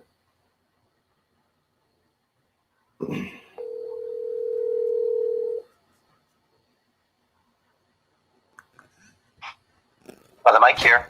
Hi, Father Mike. It's Stephen with the Truth Seekers Show. Oh, okay. Okay, hi, Steve. Good. I have you on speakerphone, so I apologize if I appear to be a bit muffled, but I need to do that in order to make this work live.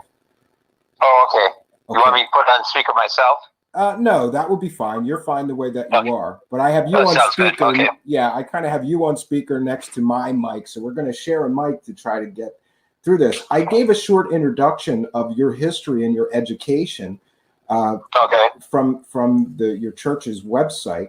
But I think that the first question I really want to ask is, and a lot of people are curious about this, and I want to say it's been a long time, Father, since I've shown any Catholic priest my homework, but I've been doing a lot of research, and I found out that the bishop of each diocese is actually in charge of demonic matters and exorcism, but they often will appoint a priest, and some priests come to become exorcists in this way. Can you tell us, how did you actually become a Catholic exorcist? What is the process like for those curious about how that happens? Well, actually, I was kind of just thrown into the water because I got a call from the Methodist hospital, local, because I kind of help out the Catholic priest chaplain on his day off, and which is Friday and Saturday. I just do emergencies. And that particular Friday morning, I got a call that they needed an exorcism done when the boy walked up the wall backwards at the hospital. Yeah, I heard about that. A lot of supernatural activity. And were you witness to things like this boy walking up walls backwards? That's pretty, especially being seen by people outside of the family. To be seen by professional people, nurses and doctors and child protective services and the like. That's pretty rare. And so that is one of the common signs of a a need for an exorcism is levitation. So that's a form of levitation. Yeah, and also in my research, I found that there are several criteria that you guys use, right? Like speaking languages that the person would not unknown know. knowledge. And isn't there known cases where people were speaking in ancient languages that are no longer spoken while possessed? Definitely, yeah. Having secret knowledge about a person, also an aversion to holy objects, holy water or crucifixes and such, where they react very violently. It could also be an uncanny power, strength. Yeah, some of these people actually exhibit like what would be determined to be greater than human strength. I read of one case where an old man that was like 85 years old was lifting this heavy furniture, like a whole couch, over his head. Have you seen things like that, or that kind of level? Yeah, I had a pregnant lady. She was, about 9 months pregnant, ready. She gave birth actually a week after the second and final exorcism for her, and it took 5 strong guys to hold her down, to hold her in the chair, and one on each leg and arm and head, to keep her from harming the baby and keeping her in the chair and things like that. So and she was just a little girl, just a little over 100 pounds or so, and we had all these big burly guys trying to being thrown around by her. So we have knowing secret knowledge, we have speaking in languages they couldn't know, we have exhibition of super strength and other sort of paranormal effects like levitation and things like that. And I've read that sometimes they will apport objects into the room or something like that. Yeah, so also, to move objects with, that's another thing. Where objects fly around the room or, kind of fly at people. Wow, that's interesting. And when you have done many exorcisms, you have sort of had to test each person to see that they qualify with these sort of criteria? Yes. So when anyone ever kind of gives a call, I do kind of hear their story. So I always kind of want to see when did this all start to begin and try to figure out what could be the cause or the source of the problem. I'm definitely looking for paranormal types of activity and not just feelings that, like they're going to hell or things like that, or hearing voices and things that can be more on a psychological nature. And also you have to also rule out medical problems as well. Yeah, I was going to ask, because there's a fair bit of history of schizophrenia or maybe other mental illnesses being mistaken for demonic possession in history. But today, isn't there safeguards in place to rule out mental illness before an exorcism is carried out? Yeah, we'll usually try to look for something more on the paranormal side. So something that's just outside of the person's head. So it's pretty common. They may hear voices or telling them they're going to hell or, that they're possessed and things like that. And so we kind of look for, those special categories of things that go beyond just a mental illness. Okay, and so you're ruling out any kind of medical or mental illness, so that leaves the supernatural sometimes, right? Yes, yeah. So we're mainly looking for supernatural things that are happening. Yeah, and how many exorcisms would you say that you've either carried out or been participant in? Because sometimes you're a secondary or something, isn't that correct? Sometimes there will be multiple priests performing an exorcism on one person. Yeah, I pretty much perform them. I'm the only priest, but I will have a couple people helping.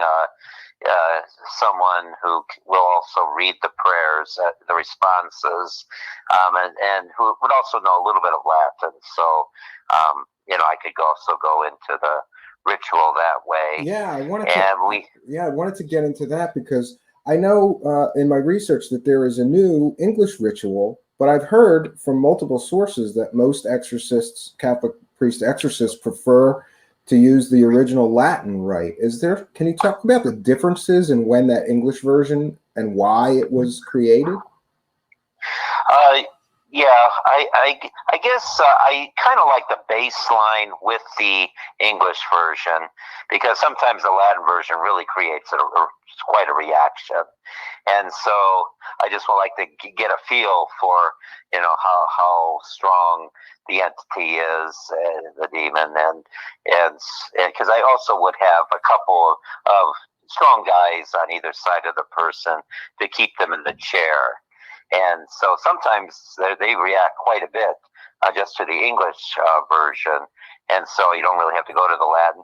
But sometimes they just kind of sit through the English version, and then all of a sudden then I kind of go to the Latin, and I get a lot more of a reaction from them. Well, so it's almost like round one and round two, right? With different strengths of the rite. Yeah. And before I forget, an important question that I wanted to ask you on a personal level before I forget. This is very important to me. It's something that I've been thinking about while thinking about doing this interview. And I just wanted to know: has confronting demons brought you closer to God or made your faith in God stronger? Oh yeah, definitely. Because you kind of, I am a puzzle person, so you have to kind of look at. What's the rules that God kind of allows for them, and they won't tell you that. So there's, they would like to make you think they're all powerful, but we know that's not the case.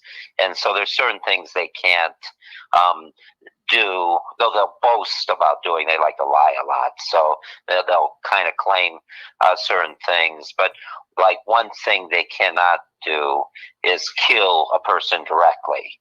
They always have to have someone else kind of do that, or the person do it themselves, like suicide.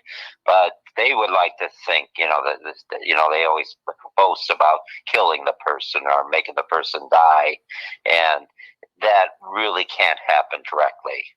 Well, that's and there's other rules like that. There's limits to what they can do. That's interesting. And I wanted to ask you, because I grew up Catholic and was taught that there are gateways to demonic possession or oppression, even. Things like Ouija boards and necromancy, divination, psychics, things that you should avoid. Do you believe that these things are truly gateways to opening up yourself to demonic forces? Yeah, they're kind of their inventions to communicate. So they have developed all kinds of things throughout the centuries, and right now they like to use a lot of electronic stuff. Really? They're kind of into websites and Facebook and different things, where they just would like to communicate, but any way you could kind of communicate with the spirit. So, there's electronic devices like ghost boxes, the ghost boxes and different things like that. So there's a lot of ghost hunting type of things too, and so they like to communicate. Demons do like to communicate. So they and get people curious and interested, and to go deeper and deeper. So those are kind of, as you say, gateways. Yeah, but they actually want you to get in deeper and deeper with them. And isn't it common for the demons to sort of masquerade maybe as human spirits, or to be tricksters and be pretending to be something that they're really not? Like they may pretend to be an angel, or they may pretend to be a lost relative to some people. Because they don't want to really they don't want to scare you off. So when they do these things, they have to be kind of careful, because they want to make you curious, so that you get intrigued or think you're talking to someone friendly.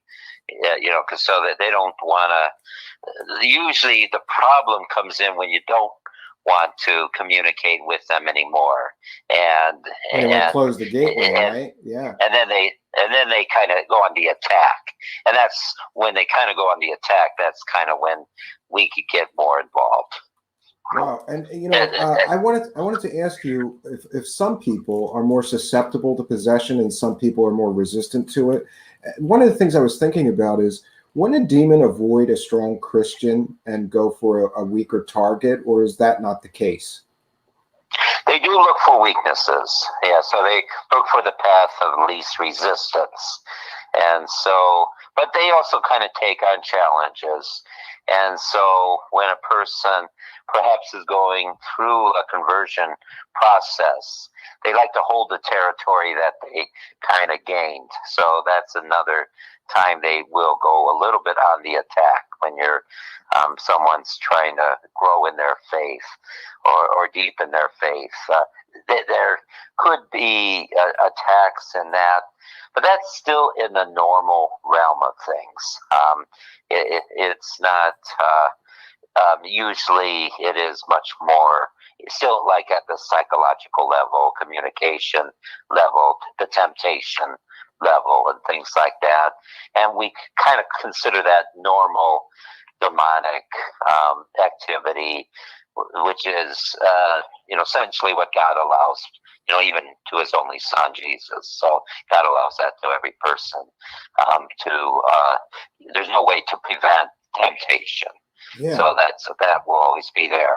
But the extraordinary activity, which is you're starting to get into the paranormal and supernatural, those things need a human invite in some way. It could be the person themselves, okay, or else a curse from someone else who kind of is into knowing the rituals that can bring those things about. So witchcraft or magic, yeah, voodoo and different things like that. So yeah, I was going to ask your advice for anybody in the audience who would like to know: is there some way that is a good way or method to guard against being possessed by demons or being affected by demons? Is there something you can do besides prayer and Yeah, one thing that's very common is that if you befriend someone who is into those types of rituals, and they would probably try to get you involved in the occult itself. And so, they will try to befriend you, and you gotta kind of be careful, because they're at some early stage in the relationship, they will try to gain an object like a gift, or give you something that you would tend to hold on to, something you could tend to see of a great value to hold on to. And this could be somehow enchanted or possessed itself, like a possessed object? Yeah, so they would pretty much try to attach the demon to the object, and then use that to kind of get them involved, be a gateway into their rituals, so get them interested in also kind of doing their different kind of ritualized things. So seances and playing with Ouija boards and tarot cards and other things like palm reading and other things. So those are, you're kind of going more from just communication to actually starting to make pacts with the demon. You can make money from this kind of stuff, and so this is and get people to kind of see what they really desire in life, and if the demon is kind of able to make that promise to make a lot of money here or there, to make a pact that way. But in the end, that kind of thing is like, if they're able to deliver on that first promise, then they demand more and more for you to keep that promise, or they threaten to take it all away. And so it's like, they'll deliver on the first thing, but you end up, trying to pretty much being coaxed more and more to do more and more to maintain that first promise. Wow, interesting. This don't take it away. This is perfect lead into the question. I thought one of the most important, and it's a philosophical and theological question that I've struggled with.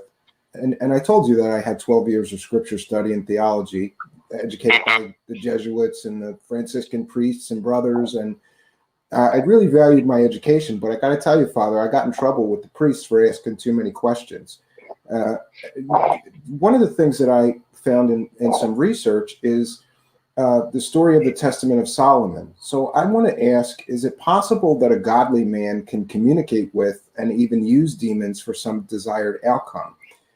I'm reminded of those stories of Solomon commanding demons in the construction of Solomon's temple. And it always seems strange to me that we're told as the faithful, as Christian or Catholic, you got to stay away from X, Y, or Z. But yet right in the Bible, there's Solomon commanding demons to do his will. And he didn't suffer ill effects, from what I understand. Well, he did. Actually, Oh, okay. he did. But it's, again, it's like, you think, the demon makes it sound like he's working for you at the very beginning, which is you're kind of getting what you desire. There's one thing you really desire, to maybe to have a relationship with this person, or to get this particular kind of glamour job, or different things like that.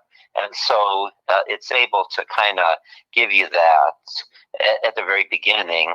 But then now that the man turns, and now you're kind of working for them, because now to keep that, whatever they gave you, you need to now do their bidding. And so they can start to demand more and more to keep that. And then they go on and if you refuse to do it, then they go on the attack. So that's when it turns sour.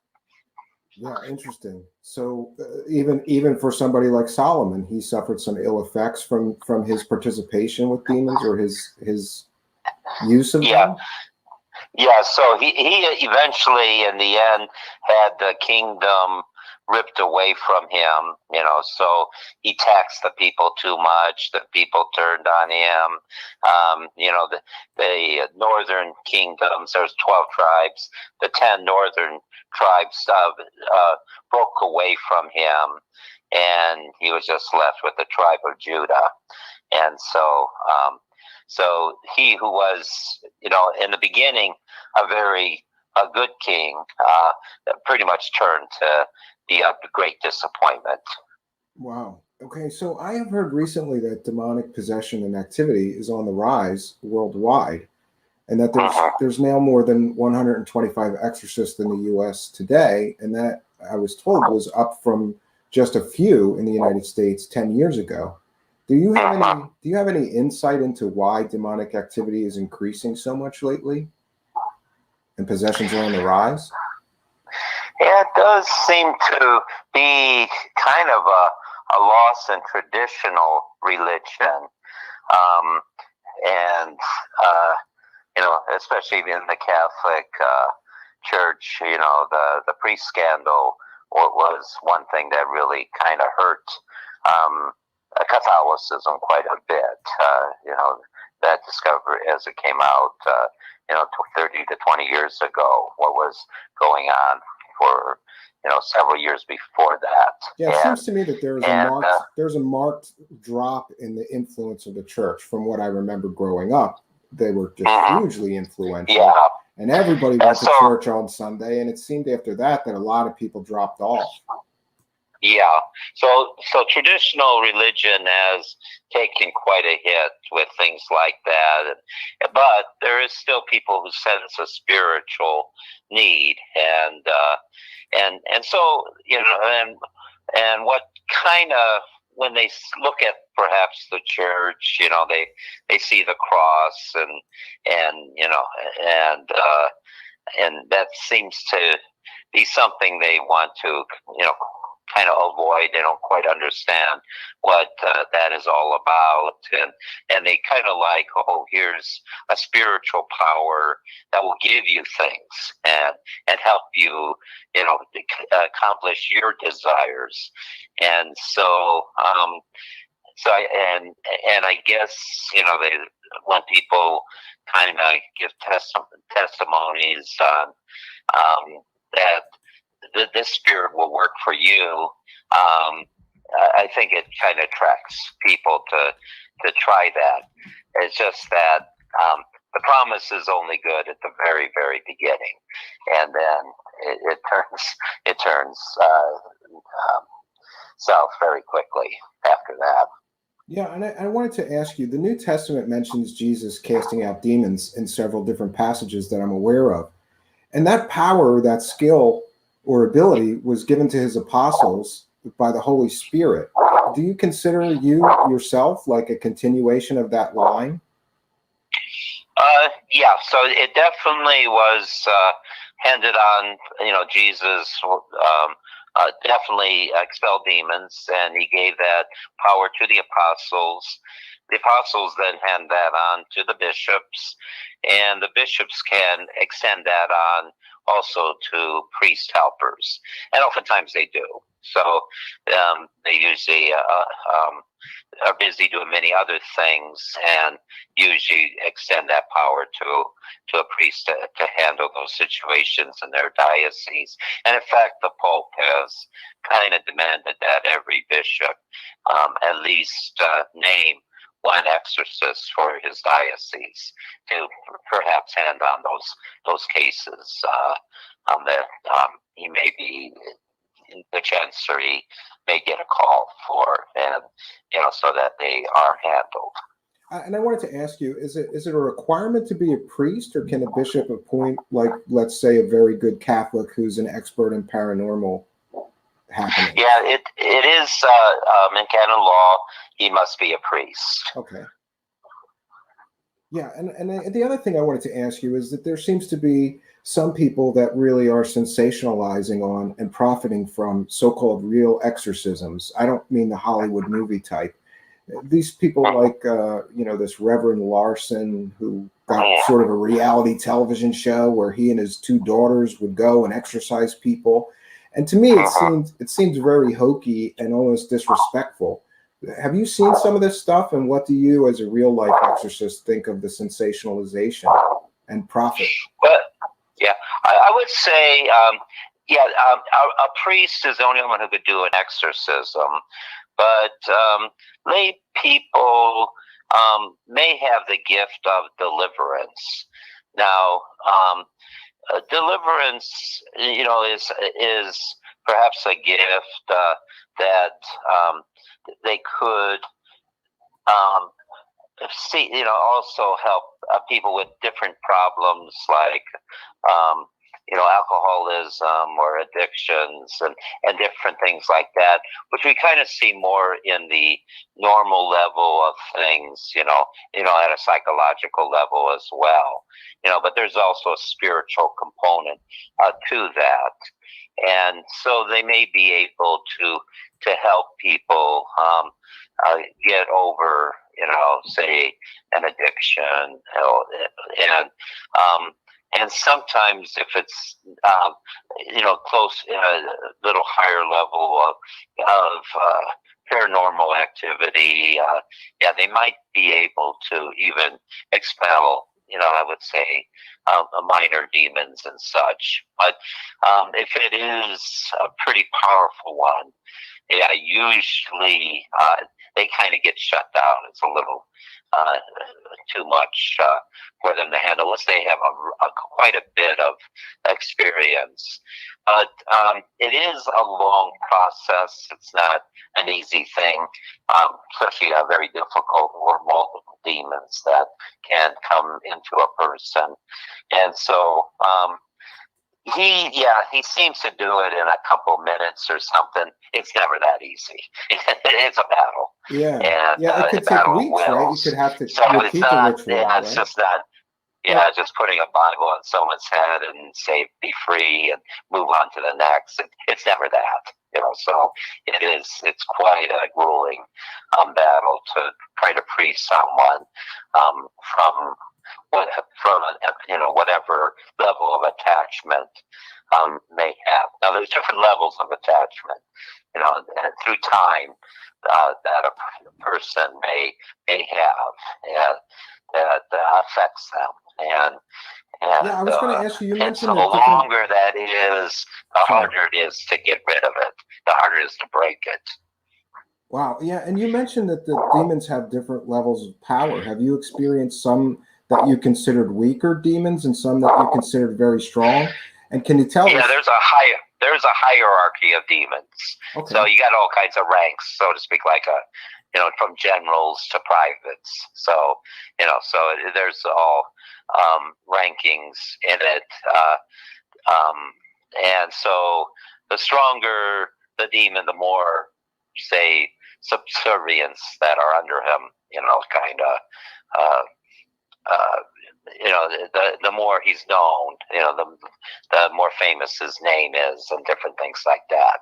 So that they're much more powerful. And then you have a lot of wannabes, I guess, that are, the rookies or whatever, that are trying to work their way through the ranks.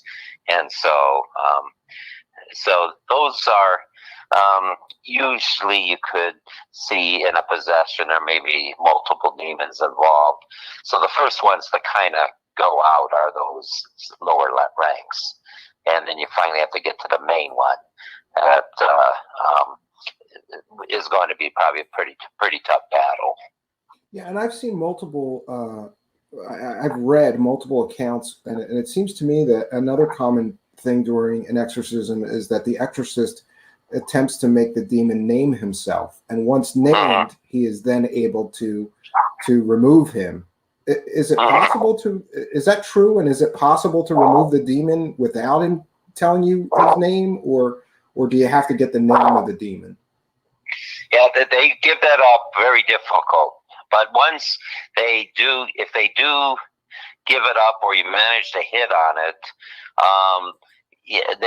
then you kind of have them like in the spotlight.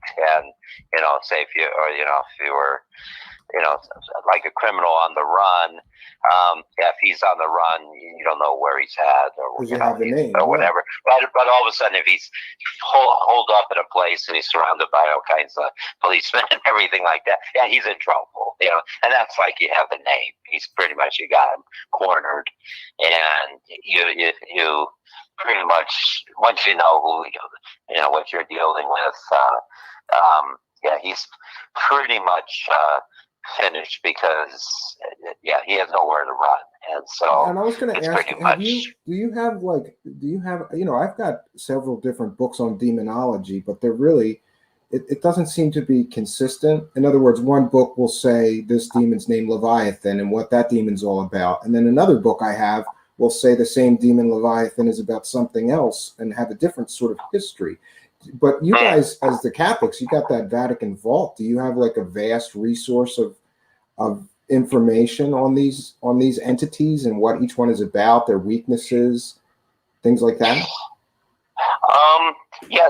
There is a whole list of demon books and names and their characteristics and their, as you mentioned, strengths and weaknesses. And sometimes, it is helpful because when you're trying to find out where it came from and how it's acting, its personality, and they have personalities.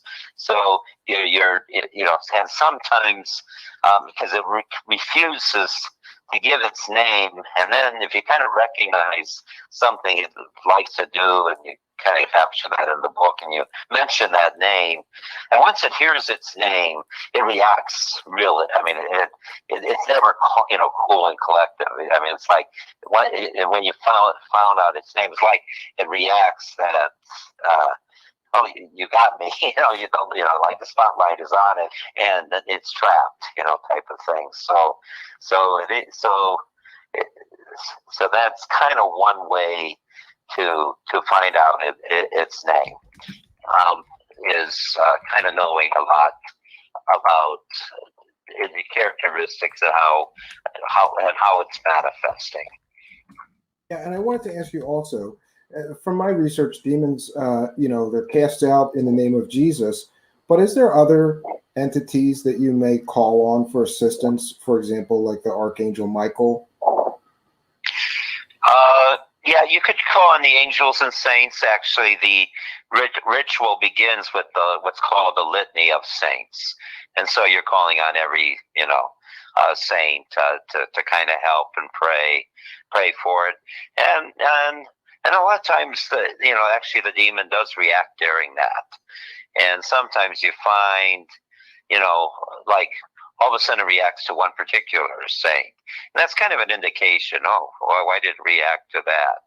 And really that's what the ritual is. It's a whole series of all kinds of things that, it's like trying to push a demon's buttons. You just throw out all kinds of things and such. I actually have a copy of the English updated one because I don't speak Latin, and I was curious to read the entire ritual. And it seemed to me that the whole ritual is sort of asking for divine intervention to remove the unclean or demonic spirit from a child of God.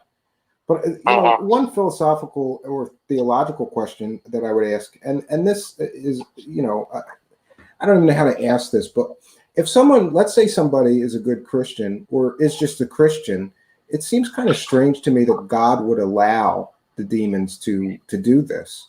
But is this related to free will? Because you're inviting, in many cases, people are inviting these demons into their lives, right? And that's why God allows it. He does grant free will.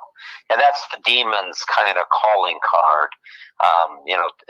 That's how they know that they have gained access to a person because the person did allow them in, or they were able to get a person to send that demon to a person whom they developed some sort of relationship with, as I mentioned, with an object of friendship or something on that order. So they kind of give it's like giving the key to your house, to a friend. And then they have the key so they can come into your house anytime you want, so they come into you. So, and kind of the exorcism is pretty much an activity to try to take that, key away or change the lock, type of thing. So you gotta no longer give it that access, and so you have to. So it's first of all, the person doesn't want them around anymore, so that's the first thing. But then it also has to make them so uncomfortable that, it's like the guest who doesn't want to leave type of thing. You gotta, pretty much insult it in every way imaginable that, it gets the idea that, you're looking for perhaps that one, that as you could push buttons on people to kind of insult them to get them to leave, or you're looking for that one thing that really gets under their skin, and they can't, and once you find it, you kind of use it over and over. Okay, I was going to ask you that because I was going to ask you that because there's common things that we see in fictional depictions and even in some of the taped real depictions that I've seen, which is sort of like holy water and pressing a cross to their forehead and things like that. So you're saying that some of the tools that you have are more effective and you just keep repeating the effective ones? Yeah, because you're always looking what gets under the demon, what makes the demon uncomfortable, the manifest, get anxious, get angry, and all that. So usually you could go through a whole series of things just sitting, nothing's really happening, and then all of a sudden it reacts to something, and then once you find what it reacts to, then you kind of repeat that or repeat similar things. You kind of know what it's like, finding what pushes a button on a person. They get under their skin. And once you find that, you pretty much just go at that where they know, you're not going to let go of that, and they just have to leave.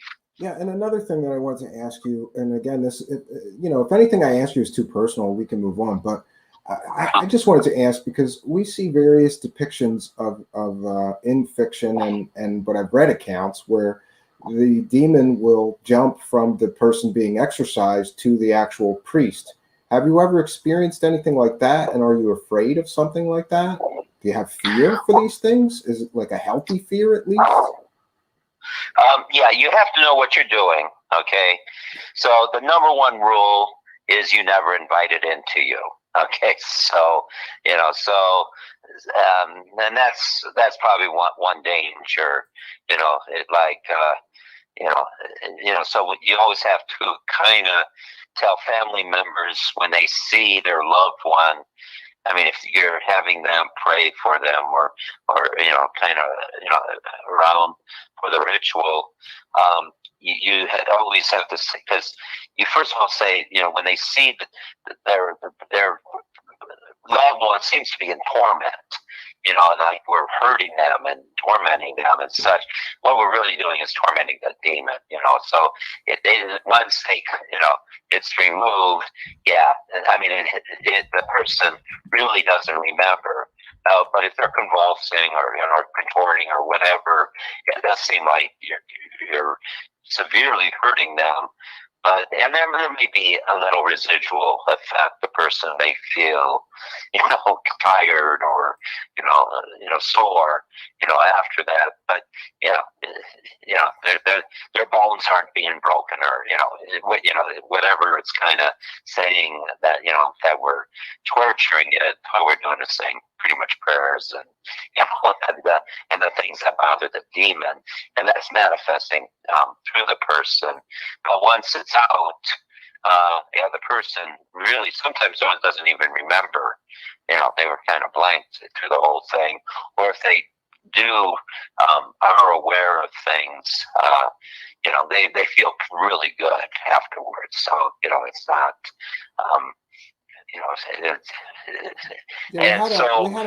In the midst of that, a person who loves the person, they say, they feel that they want, stop attacking my wife or child or whatever, come into me, and you cannot do that, because they will, with that invite, it will kind of go into the person, and so now it's not like the movies where they're jumping out windows or whatever. It goes into the person subtly, like leaves.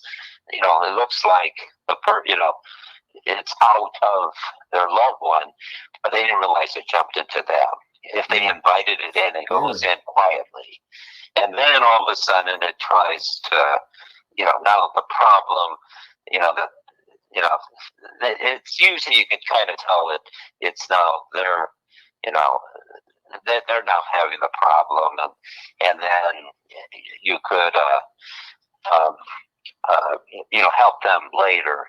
But but a lot of times they probably don't realize that it kind of has come into them, and until they kind of all of a sudden start feeling now bizarre or weird, or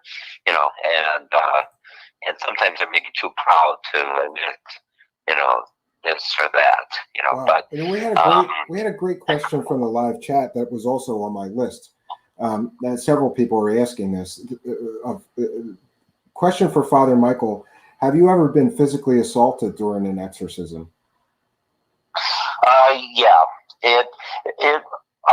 we usually, that's how we can kind of tell that a demon has left, because you kind of need two signs. One, first of all, the reaction has stopped.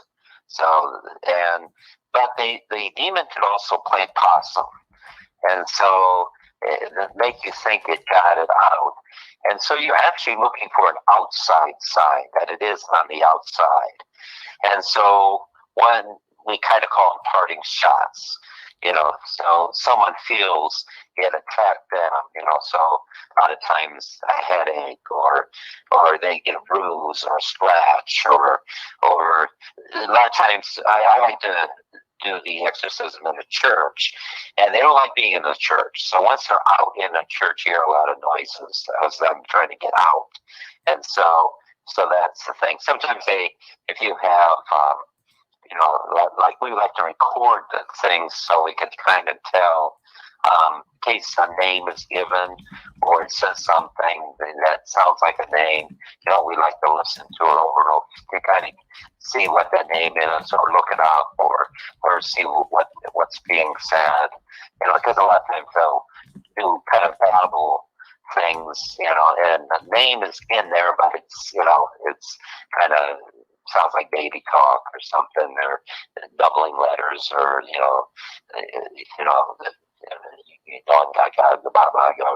but in all that, there's the name is there, and you can kind of find it. Once you get it, you can kind of use it. But it will like turn off the, it will attack the equipment, turn the camera off or the recorder off, or it also will knock things over. Yeah, I was gonna ask you, do you videotape all of the exorcisms or audio tape them, and have you kept that for research purposes? Because somebody like me would love to use that. Yeah, I do have a friend. We do all tape them. We also know, we also tape for kind of legal protections. In case something bad happens, because we didn't want it to have that recorded. So, because a demon may kind of accuse you of doing something to the person. So we just don't want anything like that happening. So we just, to be on the safe side, it's recorded case someone says we did this or that to the person, and we just wanted to show that if we have to show what happened, we show what happens. Yeah, and I also wanted to ask you, like, you have taken part in all these exorcisms. Do you have some fear, though, that one of these entities will hold a grudge and come after you in the future? Is that a thing? They are. It seems like God actually allows anyone involved in the exorcism to get what's called a parting shot. And it's this one-time thing where they lash out at the person, and then but God kind of does that so it's out, and it's a one-time thing, so they can't, it's just as they leave, you could feel a pain, a punch, I feel a scratch or a burning or a bruise or headache is another thing. And so a lot of, and it may be, because we do have a couple restrainers, the person doing the reading, either, and there's maybe some family members praying as well. And so usually among, if there's that noise in the church, it does go after someone. It's not that if it doesn't turn off the equipment or whatever. So there is something on the outside that indicates, okay, that one is gone, and that's pretty much. Now we do tell the people, another rule is if a name was used and it's out, just to know that name could be obsessive in your mind. So you gotta try to forget it as much as possible. You don't want to get mesmerized by it, because that could be seen as an invite. Yeah, and the other thing I wanted to ask you is that I'm aware that there's a Jewish rite of exorcism. They have their own version of it. but I don't know very much about Islam. Does Islam as well have their own version of exorcism? And do you guys ever get together or talk between yourselves because you're both, because somebody might not be Catholic, they might be Jewish, or somebody might be a Muslim and become possessed, and they would prefer to have the their clergy person handle it. Do you guys communicate, and are you familiar with the Jewish rite or if there's a Muslim rite? Yeah, I'm not sure if there are rites. I do know there are non-Catholic Christians involved in deliverance, and so I do respect, other, especially certain like Pentecostal type of Protestants that do a lot of deliverance ministry and such. So and they're more charismatic, more based on the Holy Spirit. So they don't really have the rituals as the Catholic Church does, following that. But they may say a lot similar things that we, in the name of Jesus and different things, The Catholic Church just seems to have had everything that has worked in the past 2,000 years kind of gets included in that ritual. So you guys, I did notice that you guys are generally the experts from the research that I've seen. Like, I've seen many cases where somebody that was perhaps like a Methodist minister would tell a family, you need a Catholic priest, and this happened in the case that the famous Exorcism movie was based on. So a lot of the more traditional type of churches, they don't really deal with that. It's more the charismatic, evangelical types of churches that just kind of say different things, and in the course of that, I mean, some it could be successful but if you did one and because you use this one particular technique, of saying this particular thing, we're able to get rid of, deliver a demon from a person. Each demon has their own personalities and strengths and weaknesses and such, so it doesn't necessarily work on another one. So that's kind of you're got if you have the whole tradition of everything that has worked throughout the centuries. Again, you guys got and sometimes you sometimes you have to become creative too. So sometimes you might have to come up with something something kind of new. And sometimes you just happen to hit on something, and okay, and it worked for this particular demon, especially one that's probably not as well known, or so. Or if you find out how it kind of got in or something, and you kind of mention something along those lines, and all of a sudden it creates a reaction, and then you kind of maybe just kind of pound it with similar types of things. So sometimes there is, as they say, prayer and fasting, and this one can only be gotten out. So you may come to find kind of unique demons. Oh wow, yeah. And another question, the traditional kinds, I guess. Another question that I had for you is, because I couldn't really find an answer to this in any research, so I'm glad that I could just ask you. If someone is possessed by a demon and there is no intervention or exorcism that takes place, like let's say they get possessed when they're 18 years old. If they never had any intervention from a priest, would they just remain possessed until their death? Yeah,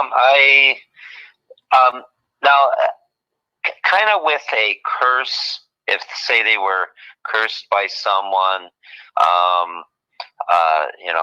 as a young person, there is you do, to kind of keep a curse alive, you do need the person who sent that curse to also be alive.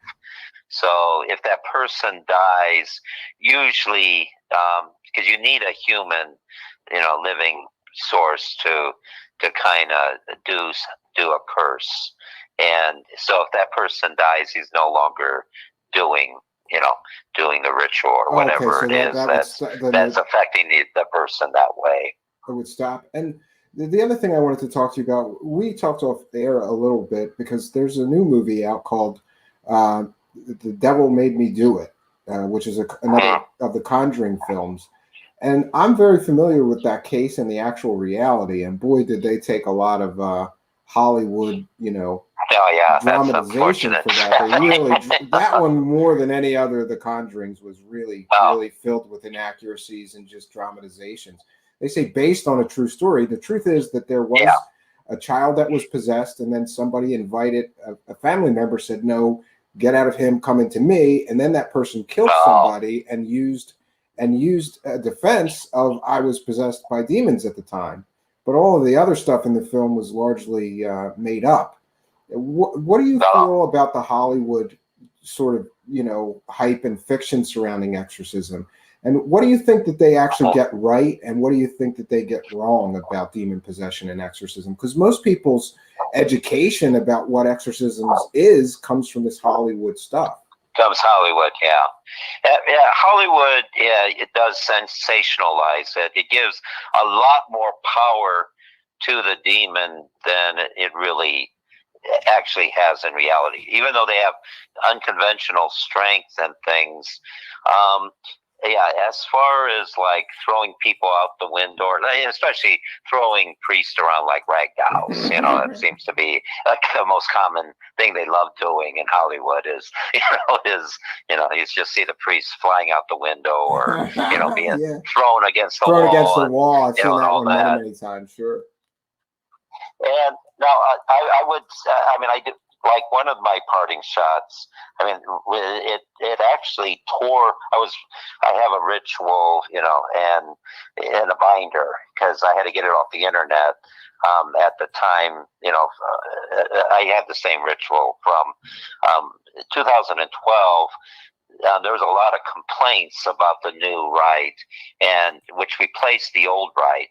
And so Pope Benedict allowed the old rite to come to be used because they needed to strengthen the new rite. They changed it too much from the old rite, and so there's a lot of complaints that the new rite wasn't as effective. They had to go, wasn't really provoking the demons that much, and so he allowed the old one to be used again, and then they kind of reworked it, which is it's much closer to the old rite, I would say, the new one. And is there a reason why the demons don't like Latin? Is that because it was the original language of the church or something like that?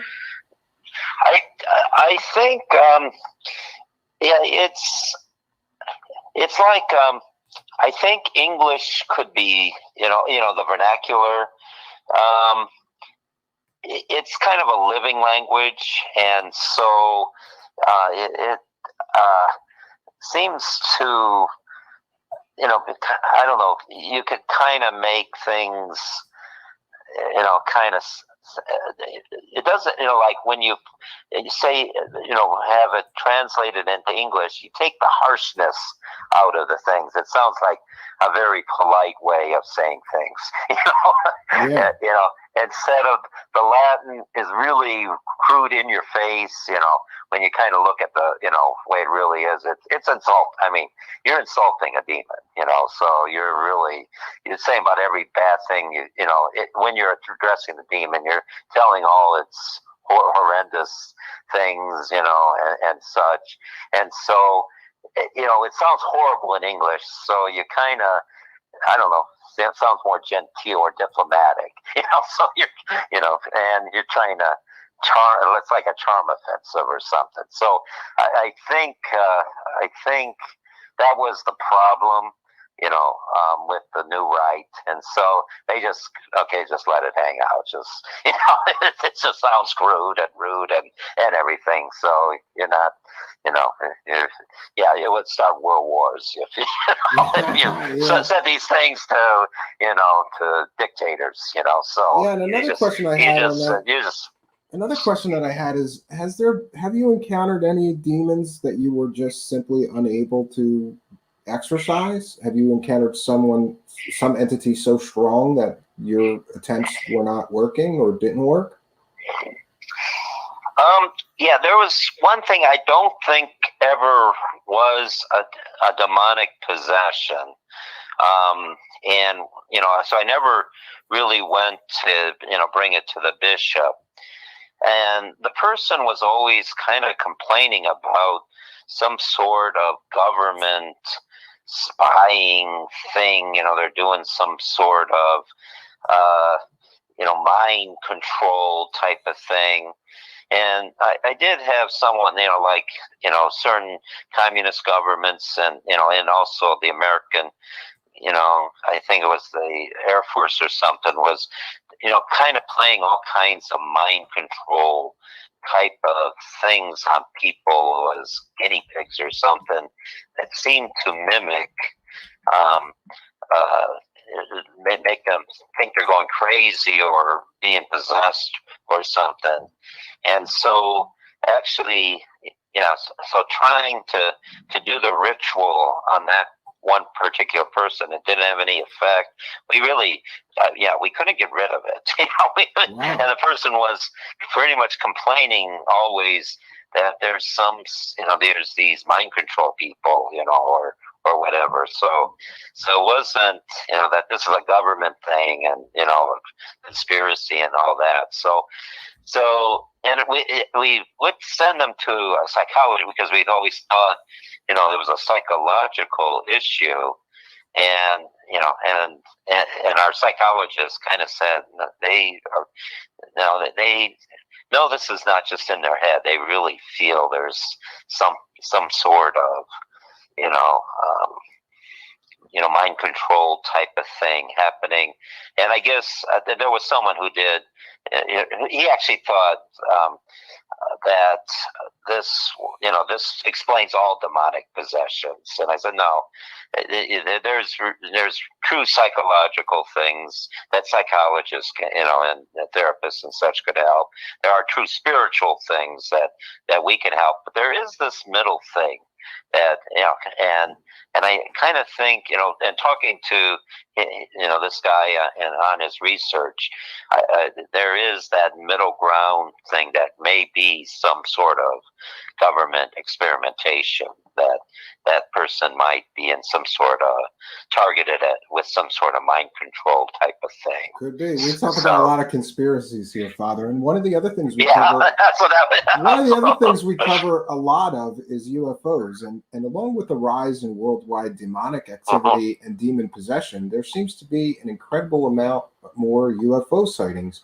And people are asking in the live chat, and it was on my list of questions, do you believe that the UFO phenomenon is related to demonic activity, and are ETs actually demonic? Or extraterrestrial? Yeah, I think it may actually be demonic because, because when I look at the UFO phenomena, it does seem like, a physical person couldn't be in the movements of, the lights that move. I mean, they're like zigzag. I mean, the G-forces that would be involved in that, no physical being could, withstand that. Mm-hmm. Yeah, they'll be, up against the wall, I mean, splattered or whatever. So, but demons, do manipulate electromagnetic stuff pretty well. So they will mess with all your electronics.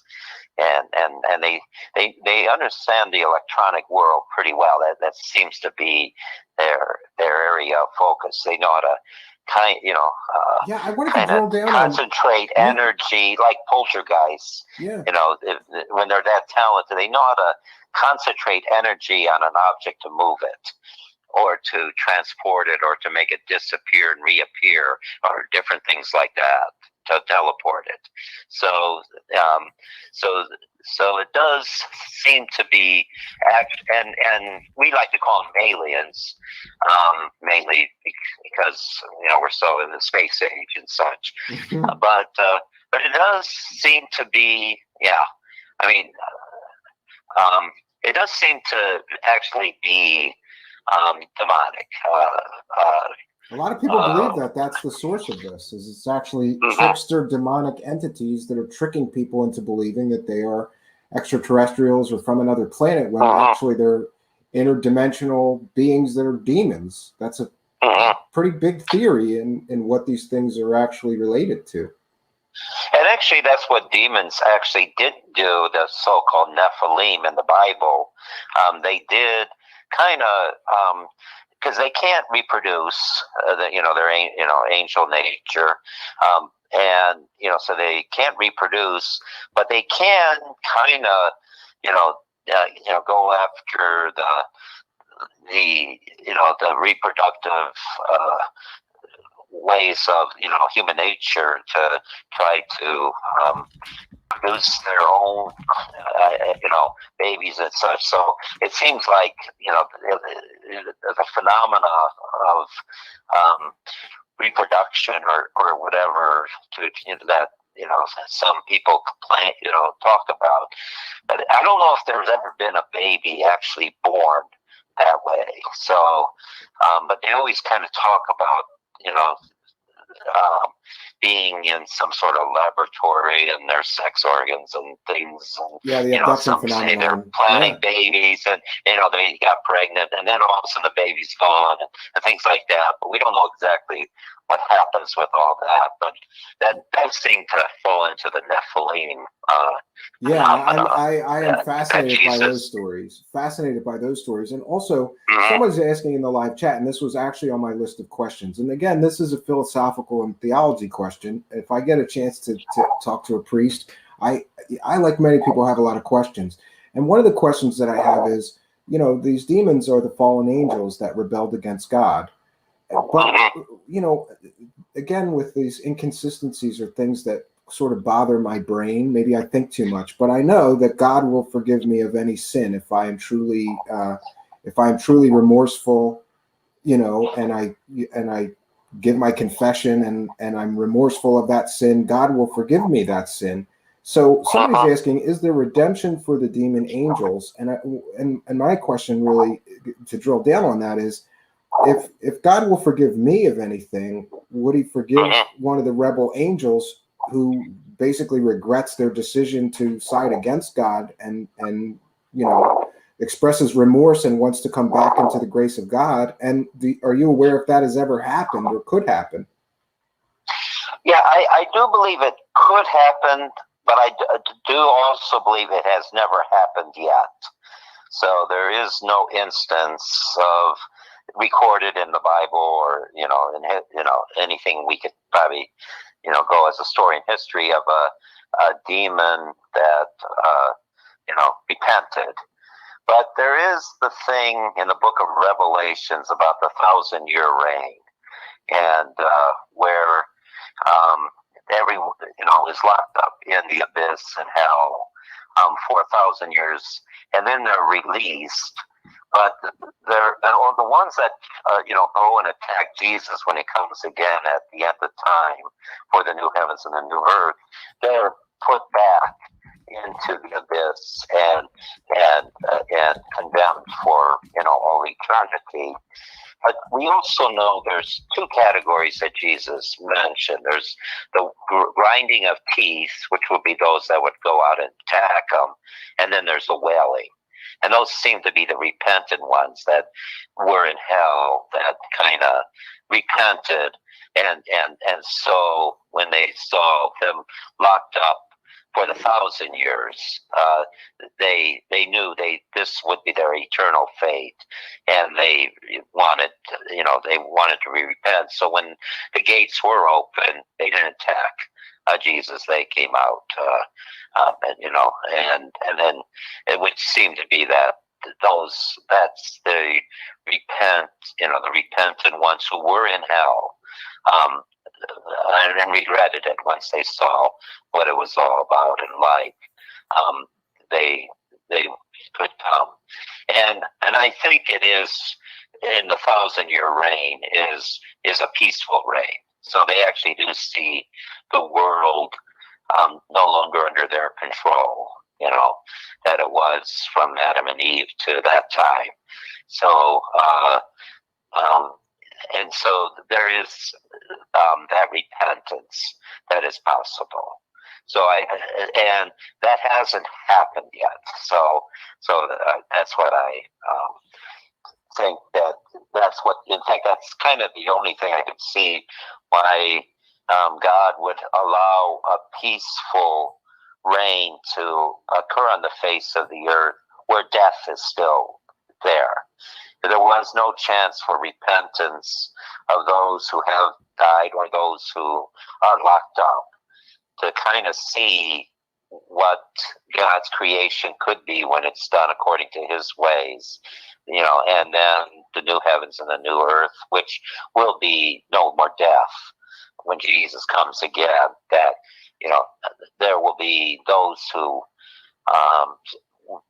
even seeing where they're at in their eternal fate, will still not want to be part of God's kingdom. And then those that have a change of heart, seeing what the kingdom contrary to God's is, and when they are released, they come before the final judgment seat of God, but repentant. Yeah, and I guess that would lead me to another question that I had, is that I'm seeing a lot of chatter on the internet about the rise in demonic activity worldwide, and many people are predicting or saying that the rise in demonic activity is due to the birth of the Antichrist.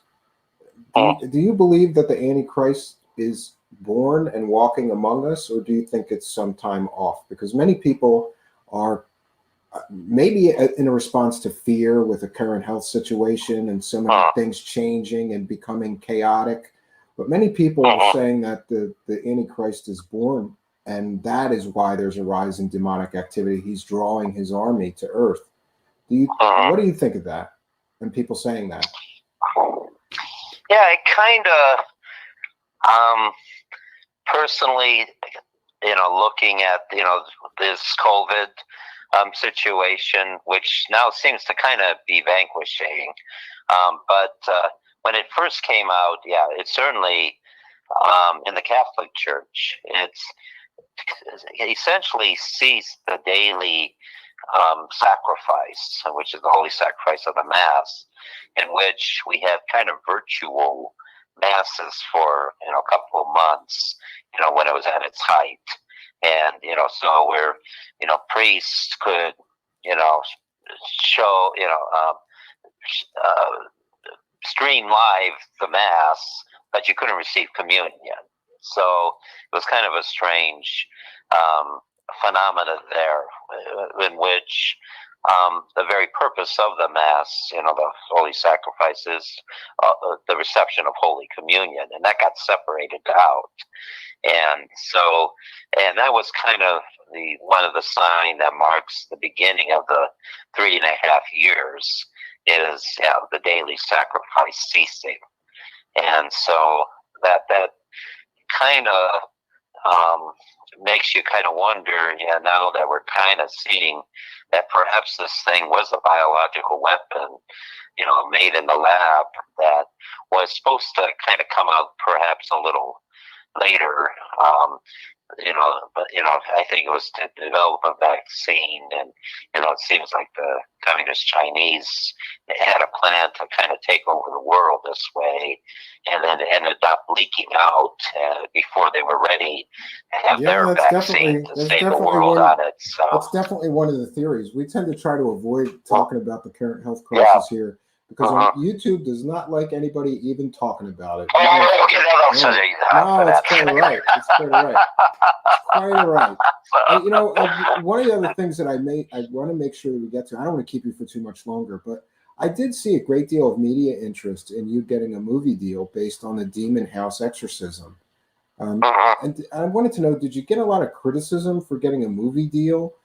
Even though I've read that you're going to give the money to Catholic charities, but how do you and the church deal with that kind of publicity, or respond to people that are critical or say you shouldn't take money for this? Okay. Yeah. Originally was, with the person who was had the Warrens case, and producer, and then he was going to sign me to the same kind of deal, and yet when we were trying to work with something, to go with one of the major studios, it kind of got blocked because LaToya wasn't on board with us, and she went with a different company. And so there's two movies that being made company about the went- same event, then, right? Yeah, so when she went with this different company, they were going to tell, they pretty much were just going to get her rights and then tell their own story, So, and reason I went with this guy was I wanted to tell the truth, so it would be as true to the story as possible. I didn't think you needed to enhance anything. I thought it was just a great story the way it was, and that there was no need to Hollywoodize and sensationalize and have me thrown all over the place, and all this, how where it kind of goes, super crazy at the end, and that's kind of where all the Conjuring movies and things kind of went, that were disappointing. That they were pretty true at the beginning, how kind of things were somewhat happening, but the final scene, the showdown and all that, yeah, that was way over the top dramatic, and so I just wanted to kind of tell the story the way. Yeah, I've read that you really wanted it to be are. as accurate Yeah. as possible and no added drama or enhance, because it seems to be very often that they will take what actually happened and then they amp it up so much that it kind of gets lost. And actually, that kind of got in the way because Hollywood does not want to do that. So yeah, you might be better off just having they a actually wanted documentary. LaToya's version, but that company went bankrupt, and it kind of held everything up because I think they want to use that story to get out of their bankruptcy, but it's so it's kind of. And I don't know. I would just wish, they would. I think it'd be a great movie. Just tell the truth. Just how it actually all happened. And, I mean, it's a great story, just as it is. But that seems to be too much control. Yeah, they want to give it up. Would have to give to me, and so they're not too interested in that. Yeah, and one of the other questions that I had is, what criteria does the bishops who are selecting you guys to be exorcists, what is it that he's looking for, and what do you think has made you successful at this endeavor?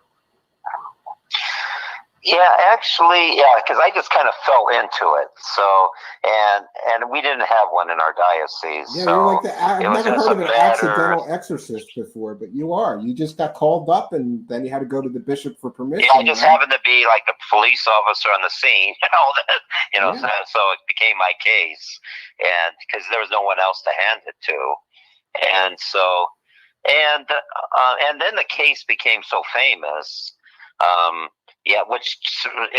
I kind of thought it would be interesting. I mean, I always thought this was supposed to be an interesting story. I mean, it was really it's something that I think people would be greatly interested in, and it turned out to be that way. I guess as and then, and when it did become famous, I did get a lot of calls from all over the place. And then I started watching a lot of, shows that, I did like the TV shows that would do paranormal things that people so you had went an interest with. in And so that I saw that as very true. What they were describing. So I was always looking at, how to solve that and resolve that. And I am a puzzle person, so I always liked trying to figure out these puzzles, what makes them work, what are the demons allowed to do, what they're not allowed to, and what they lie about. And, so I just, it's kind of became a trial and error, different things, and just saying, oh, I probably would have done it this way or that way. Get a lot of calls from people, and and try to understand how it started, and suggest different things that they may try to do. Because I did see. One thing is, a lot of, I was kind of expecting a lot of people that were dabbling in this would, it's kind of simple just to renounce everything and things will go back to normal. But a lot of them said, that were calling me didn't dabble in this kind of stuff, or if they did, it was as a, teenager, so they got scared and never did it again, and really nothing ever happened. And then all of a sudden they're getting all this phenomena and they don't know what they did to cause it.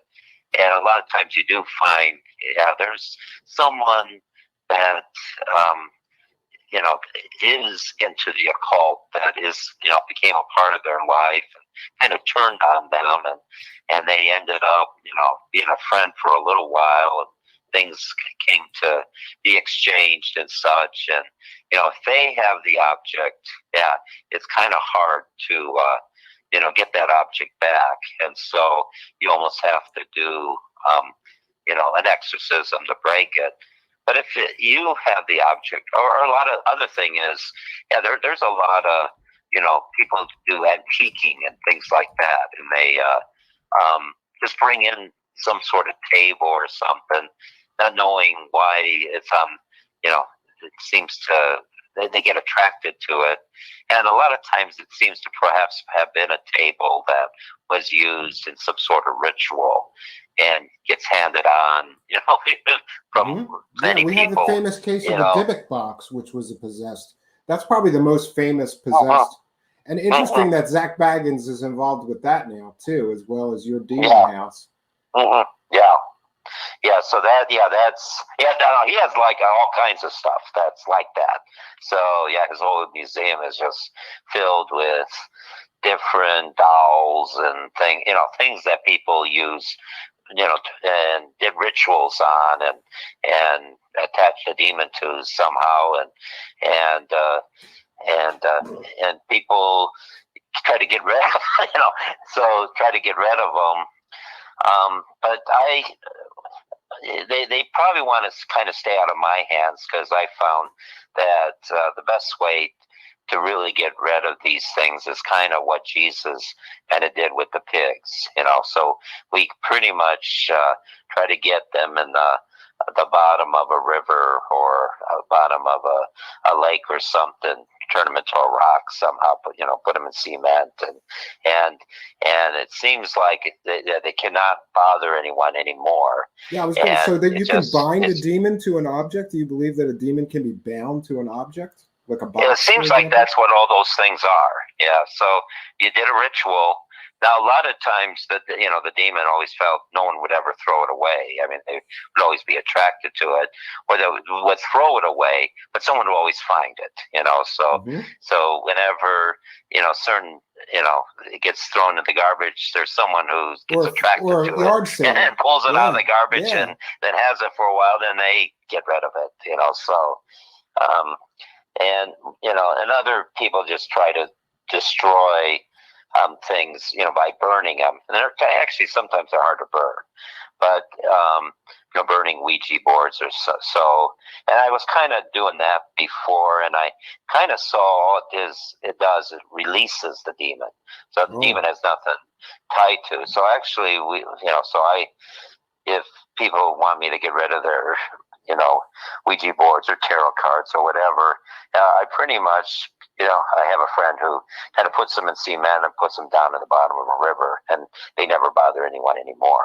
So yeah, that's interesting. And one of the other things I wanted to ask you quickly was about ceremonial magic, which in many cases, or black magic, which in many cases, I have a lot of these books which describe the conjuring of demons, and in almost all the cases, the ritual begins with casting of a protective circle around the magician or conjurer, before he will conjure a demon. And the ritual magicians and black magicians, I suppose, seem to believe that they are somehow immune from influence or attack from the demon because they're casting this circle. What do you think of that? Is that really inaccurate? Because, you know, we see examples of people dabbling in black magic or conjuring spirits or demons that then become oppressed or even possessed by a demon. Yeah, it might work if you're trying to put that demon onto an object and then kind of give that object to the person, you know, that you wanted to do, you know, curse them with, and they don't realize that that's what's happened. And so as long as that person has the object, the demon is able to torment that person. And but what can also happen is if because sometimes it also happens that they may use that same ritual to go, it's something from the person, and then they go and use that object to curse the person, but they're thinking they're sending the demon there. Now, when they have the object, what you can do, what happens in an exorcism, it's closed with a binding prayer, which sends the demon back where it came from.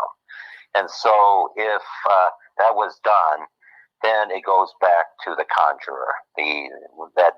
Then they have to deal with that demon, but they cannot send it back to the person that they originally intended. They have to get rid of it by, you know, getting rid of it some other way. So, and again, another question I had in a theological nature is, you know, I think I, like many people, believe that hell is a sort of a prison, and the demons are imprisoned in hell, and they can't just, you know, come to earth.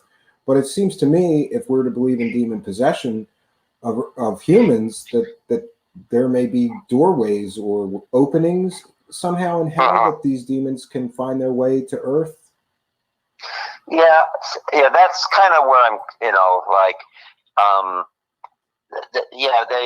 you could make portals by doing rituals to let demons come out, you know, so it is, you know, so whenever they do these, you know, witchcraft pentagrams on the ground and, you know, different things, they create an opening for demons to come in and out, and that really is a tough thing to kind of close. So it does kind of make you know, a place pretty much a portal to hell, and but it can, you know, there are, I kind of have, if I really haven't been able to test it out on great cases. Even the Gary case, I could never quite close that because like Zach Bagans, when we're going to try to close it, he reburied the objects, and then, you know, and then when I was going to, you know, tell him I'm not going to be involved in this if you're going to want to keep this as a portal to hell, and so he then dug up the objects, but we could never find the little fingernail, and even though we looked for it, we never really found it. So I was actually able to kind of leave that open. And but I was going to try to do something else that I found also kind of works, you know, is if you know, I was going to bless, you know, I do bless the house to reclaim it back to Christ, and then I found that if you put 4 blessed Benedictine medals in the 4 corners of a basement, it blocks it, it stops it, and but you need to have it in a house that you own, and so all the, you know, and so it seems that does block anything from coming in and out anymore. So Now I so want to so go far get, that and now I has want to go worked. get some and put them in my basement because this stuff is scary to me. You know, I don't. We're just about out of time, but I wanted to ask you one final question because they are in the news, and also I'm a little confused by some things. The Warrens, according to their own accounts, they have participated in exorcisms and employed the help of Catholic priests. So what do you think of the Warrens? And do you guys use, say, lay experts on demons or paranormal activity in your activities as exorcists? Yeah, so yeah, the Warrens were pioneers, and unfortunately, they lived at a time, you know, they were paving the way for this kind of study kind of coming back into, you know, religious consciousness. So there was the famous Exorcist case, which happened in, you know, 49. But they were more in the, you know, 60s and 70s and 80s and such, and you know, and they were trying to always get a Catholic priest to try to help here or there, and they always found it difficult to get that permission from a bishop to do things, and sometimes would kind of take things on his own, like in the, I think that's what he did in the first Conjuring Rhode Island case, and just did the ritual on his own, which left him kind of attacked for doing that. So I think he did kind of learn a lesson not to do that, but he felt that he needed to help, and certainly Lorraine always kind of mentioned, you know, she was a sensitive, and each time she got involved in a case, she'd get beat up a bit psychologically and everything, spiritually and such. So it did take, each case kind of took a toll on her in that way. You know, perhaps the parting shots that I kind of mentioned, when you get involved in a lot of cases, perhaps you get a lot of parting shots, but we do, you know, we kind of do depend on sensitives and such to help, because you know, to see, the more knowledge you have, the more you can. I'd use, if I had to fight a demon, I think I'd use every weapon available to me. Is that how you feel about it? Yes. Yeah? Oh, yes, definitely. Yeah, so you want to be, everything on your territory. So, like, they would do it in the house itself and such. Well, you know, it seems like that's a pretty good Hollywood thing to do it in a basement with all kinds of, you know, tools that, you know, kind of get thrown all over the place. Yeah. You know, well, we do it in a church, you know, so that, it has very little access to you know, kind of that try to stop it. You know, everything's blessed and consecrated and such. So it really, it's, you know, so once it is out, it kind of just has to leave. It's in enemy territory. It just, I can't stand being there. So it gets out as fast as it can, and it might, it does give you some sign that it has left. Interesting.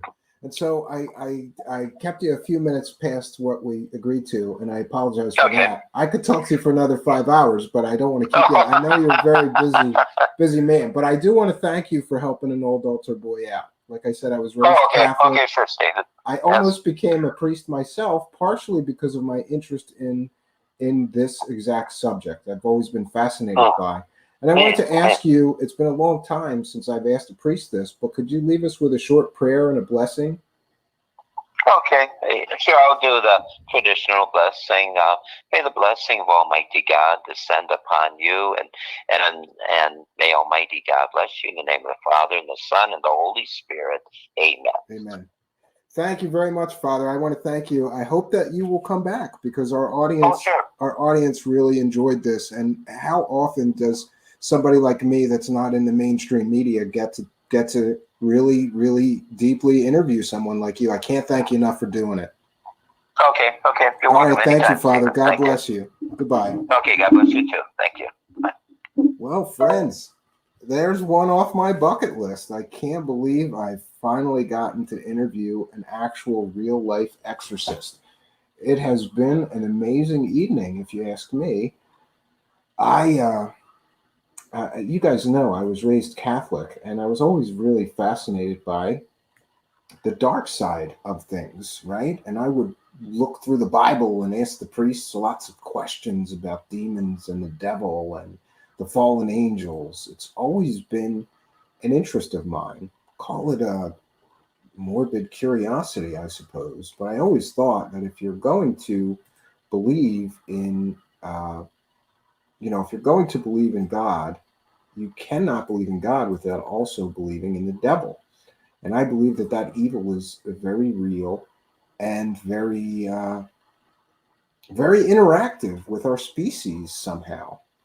I've always been fascinated with these biblical stories of demons and fallen angels and possessed people, and fascinated with reading accounts of actual real life, real world possession. And I want to make sure Ellen Fox says, "Thanks, Stephen. Interesting take on things." And I want to apologize. I'm going to check in with the YouTube analytics to check on any super chats. You guys will have to excuse me. Maybe it's it's probably because I grew up Catholic and it was drilled into my head to be very respectful of priests. And I wanted to be respectful of our guest tonight and didn't want to interrupt him every time there was a super chat. But I think we only got. Let me check. I think we only got the one from Ellen, but I want to thank her, Ellen, for your generosity and your support. Oh, wait a minute. No, we got a few. Okay, 1 second. Let me make sure here. And so I want to apologize to everybody for not reading these while they came in. But I hope you understand that I wanted to keep the interview rolling and be respectful of our guest tonight. So I want to thank All Around Arbiter for his kindness, his generosity, and support for $1 super chat.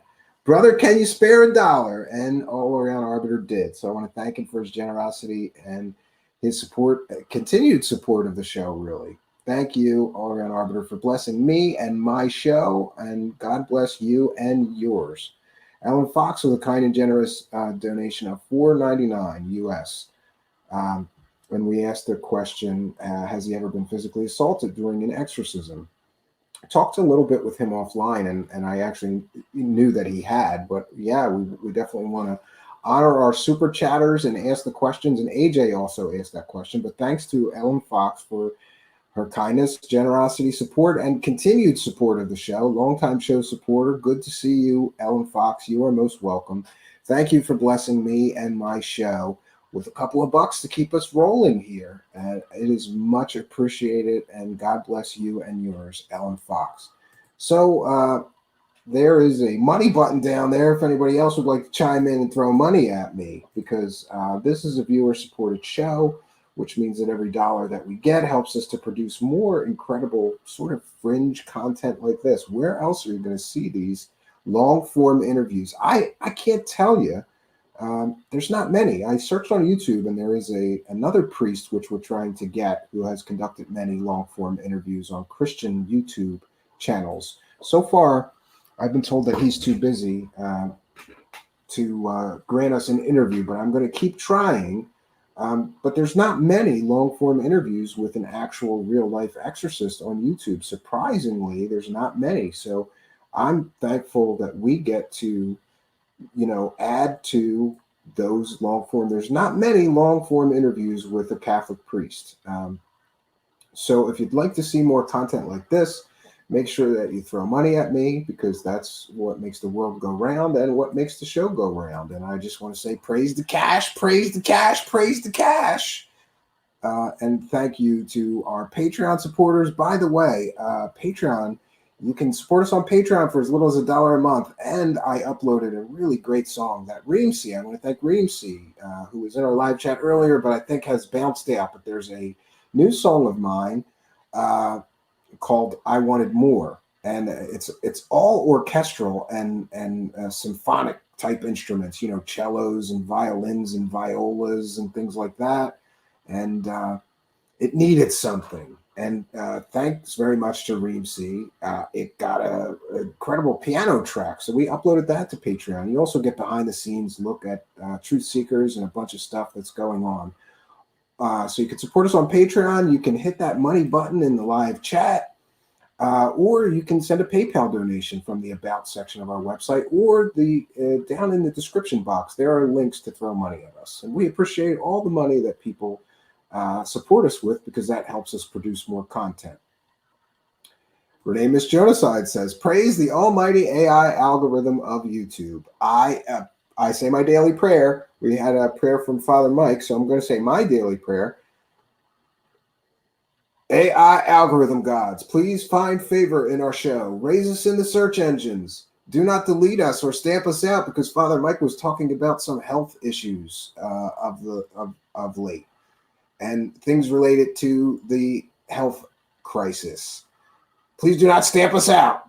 Please understand that was his opinion and not necessarily reflected by those of Truth Seekers, Spectral International LLC, or its show host, me, Stephen Cambion. Please find some context, understand, and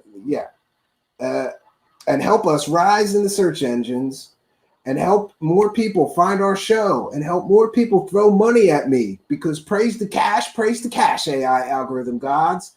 You and me are partners in this thing. And the more money I make, the more money the AI algorithm god makers in the form of YouTube make. Praise the cash, praise the AI algorithms. In Google's name, we pray. Amen.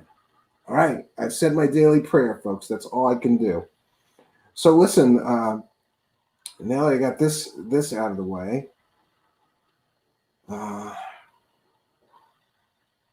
VCMD propulsion. Can you talk a little bit about Mark and what I told you and the odd things around it? Yes, we can do that on another show. Like I said, I think that it would be best to stick with tonight's subject, but you're welcome to come on here. And VCMD has some amazing propulsion research into what just may be the next generation spaceship propulsion system. It's a space propulsion system, and he told me a little bit about it and about how it works. He was working with famous Mark McCandlish, the person most famous for the ARV, or Alien Reproduction Vehicle. He was working on that with Mark, and it sounds fascinating to me, and we're going to try to have him come on. Also, I wanted to mention that there is a story that we covered previously about an alien that was shot and killed on McGuire Air Force Base. We've got the principal witness to that event, and he will be coming on our show next Monday night. We're going to try to have Monday night as the big interview shows, and then we're going to roll on from there on Tuesday, Wednesday, Thursday, or Tuesday and Wednesday. Also, I just wanted to mention that because of some changes, I suppose, that I need to make, my wife's going back to work full time in the office, and so I will be on daddy duty much more often. And because of that, and honestly, because the level of income here is, like a part-time job, so I can't really do, or may not be able to do 5 shows a week. Some weeks I may, but we're going to go back to our commitment of doing 3 shows a week, at least 3 shows a week. I may do more, time and energy allowing, but I have some other demands on my time and things going on, and I hope that you will understand that. But we'll always be doing a show Monday, Tuesday, and Wednesday. And like I said, if I have the time and we have something good to talk about, that's another important thing. I don't want to do filler shows. No offense to anybody else that runs a show, but I see many people will click go live and talk about literally anything for an hour just to fill time because they don't really have a show or something better. I really would prefer to bring my A game and do great shows 3 days a week rather than do 3 great and 2 just okay or whatever. Sometimes there's not that much to talk about. A lot of the people that we used to cover here are gone from YouTube or gone. They're in, the internet limbo right now. And I don't really, I started looking on Parler and, on BitChute and these kind of things. Oh, and I want to mention, thank you very much, Cassette to Pie, for kind and generous $5 super chat donations. Thank you for your kindness, your generosity, and support. And I wanted to mention and thank you, Cassette to Pie. Hope I'm saying that right. If not, please tell me how to say it in the live chat. Cassette to Pie is our latest Patreon supporter. So every time somebody becomes a Patreon supporter, we thank them. I want to take a moment to thank you both for your super chat, kind and generous super chat donation, Cassette to Pie, and for becoming a Patreon supporter where you're going to get the Patreon benefits. But I do want to mention that if anybody is really having a hard time now and you really like our show here and would like to get the Patreon stuff, just send me an email at truthseekershow@gmail.com. That's all you have to do. And just, write Patreon benefits in the subject line and just say, I'd like the benefits, having a tough time or something like that. I don't need to hear, I don't need to hear a lot of details. Just let me know Patreon benefits. Email me at truthseekershow@gmail.com. I don't want anybody left out for lack of having $1 because it's $1 a month or more. Some people are pledging $10 a month.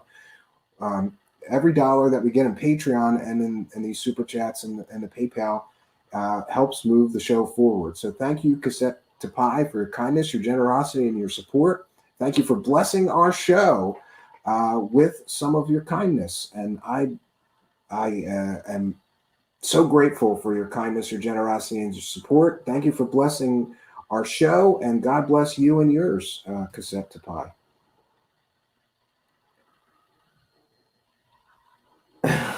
Andrew with a good question.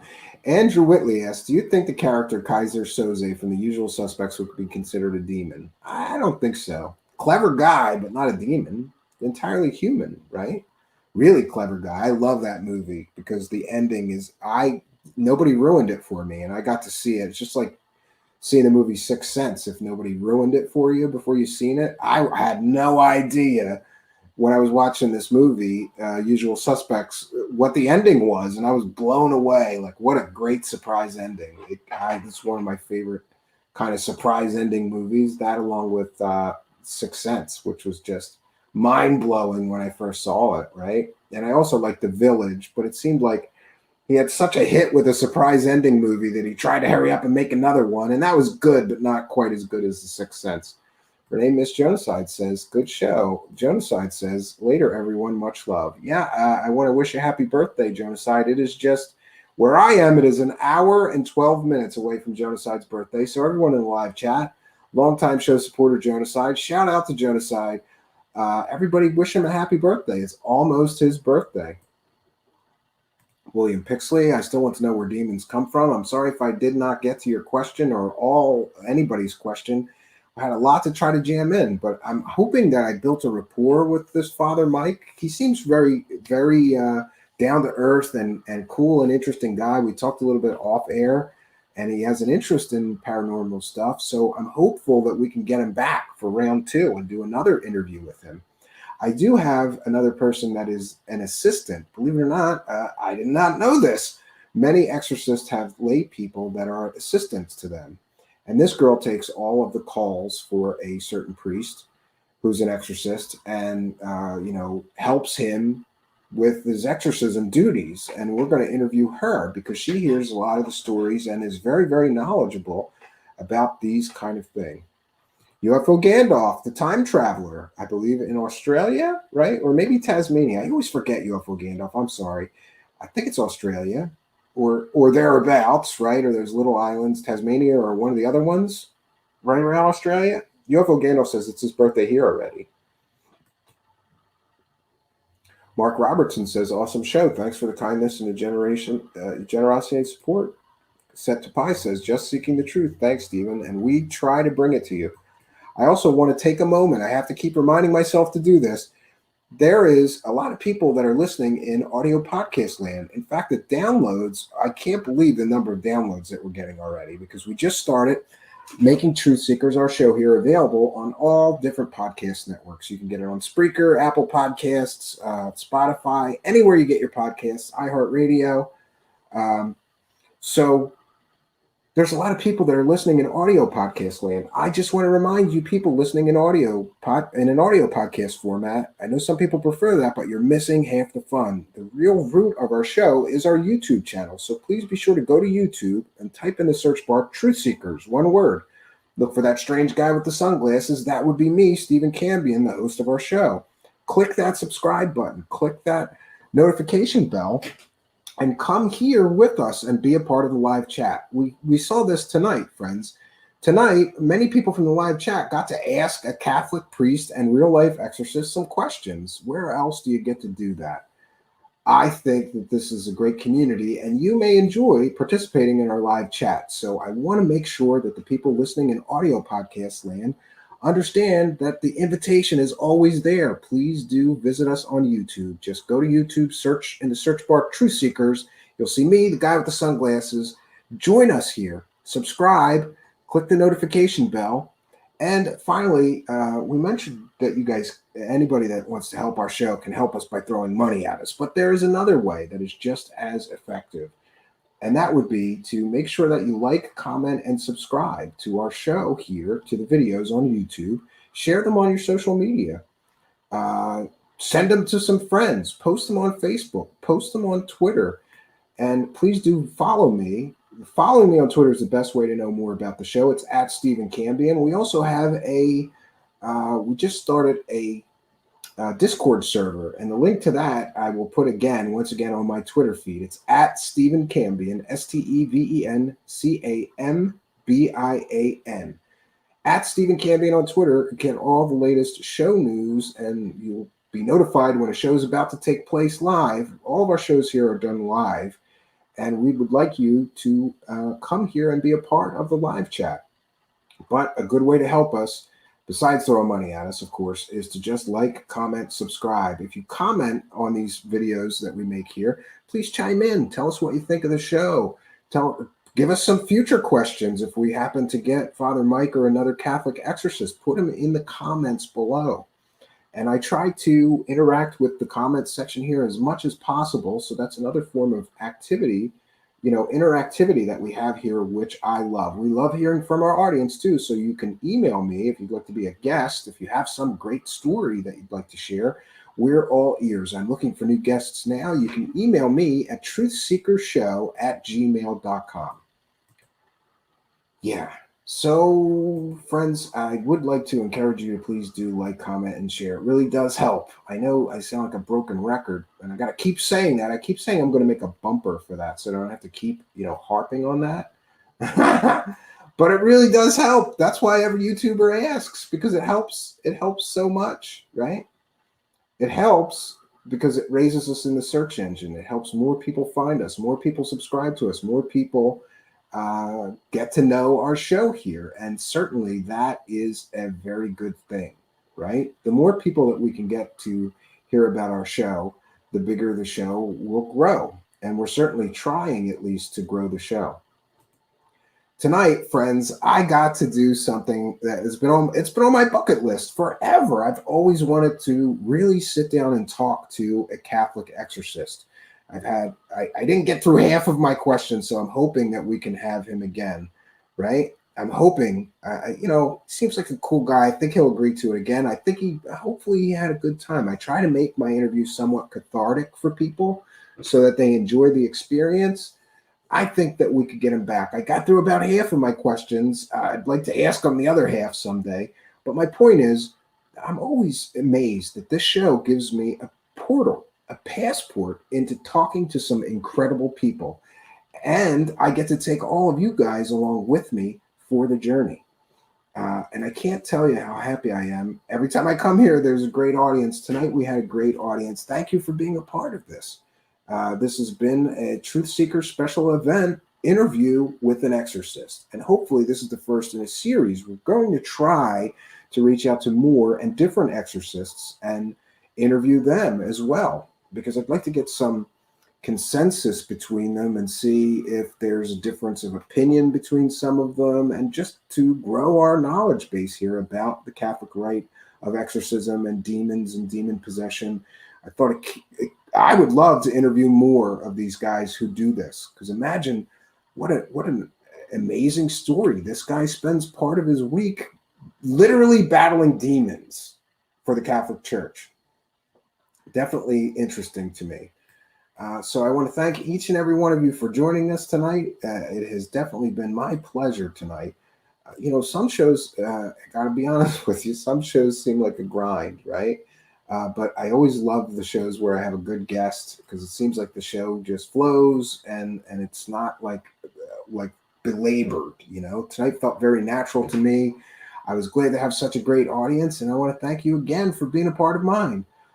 Friends, this week is going to be kind of strange. I've got some strange things to cover. You want to tune in tomorrow night, 9 p.m. Eastern Time, where we're going to be covering something you don't want to miss. A Truth Seekers exclusive, I believe. So until next time, friends, my name is Stephen Cambion. Good night, and God bless all of you.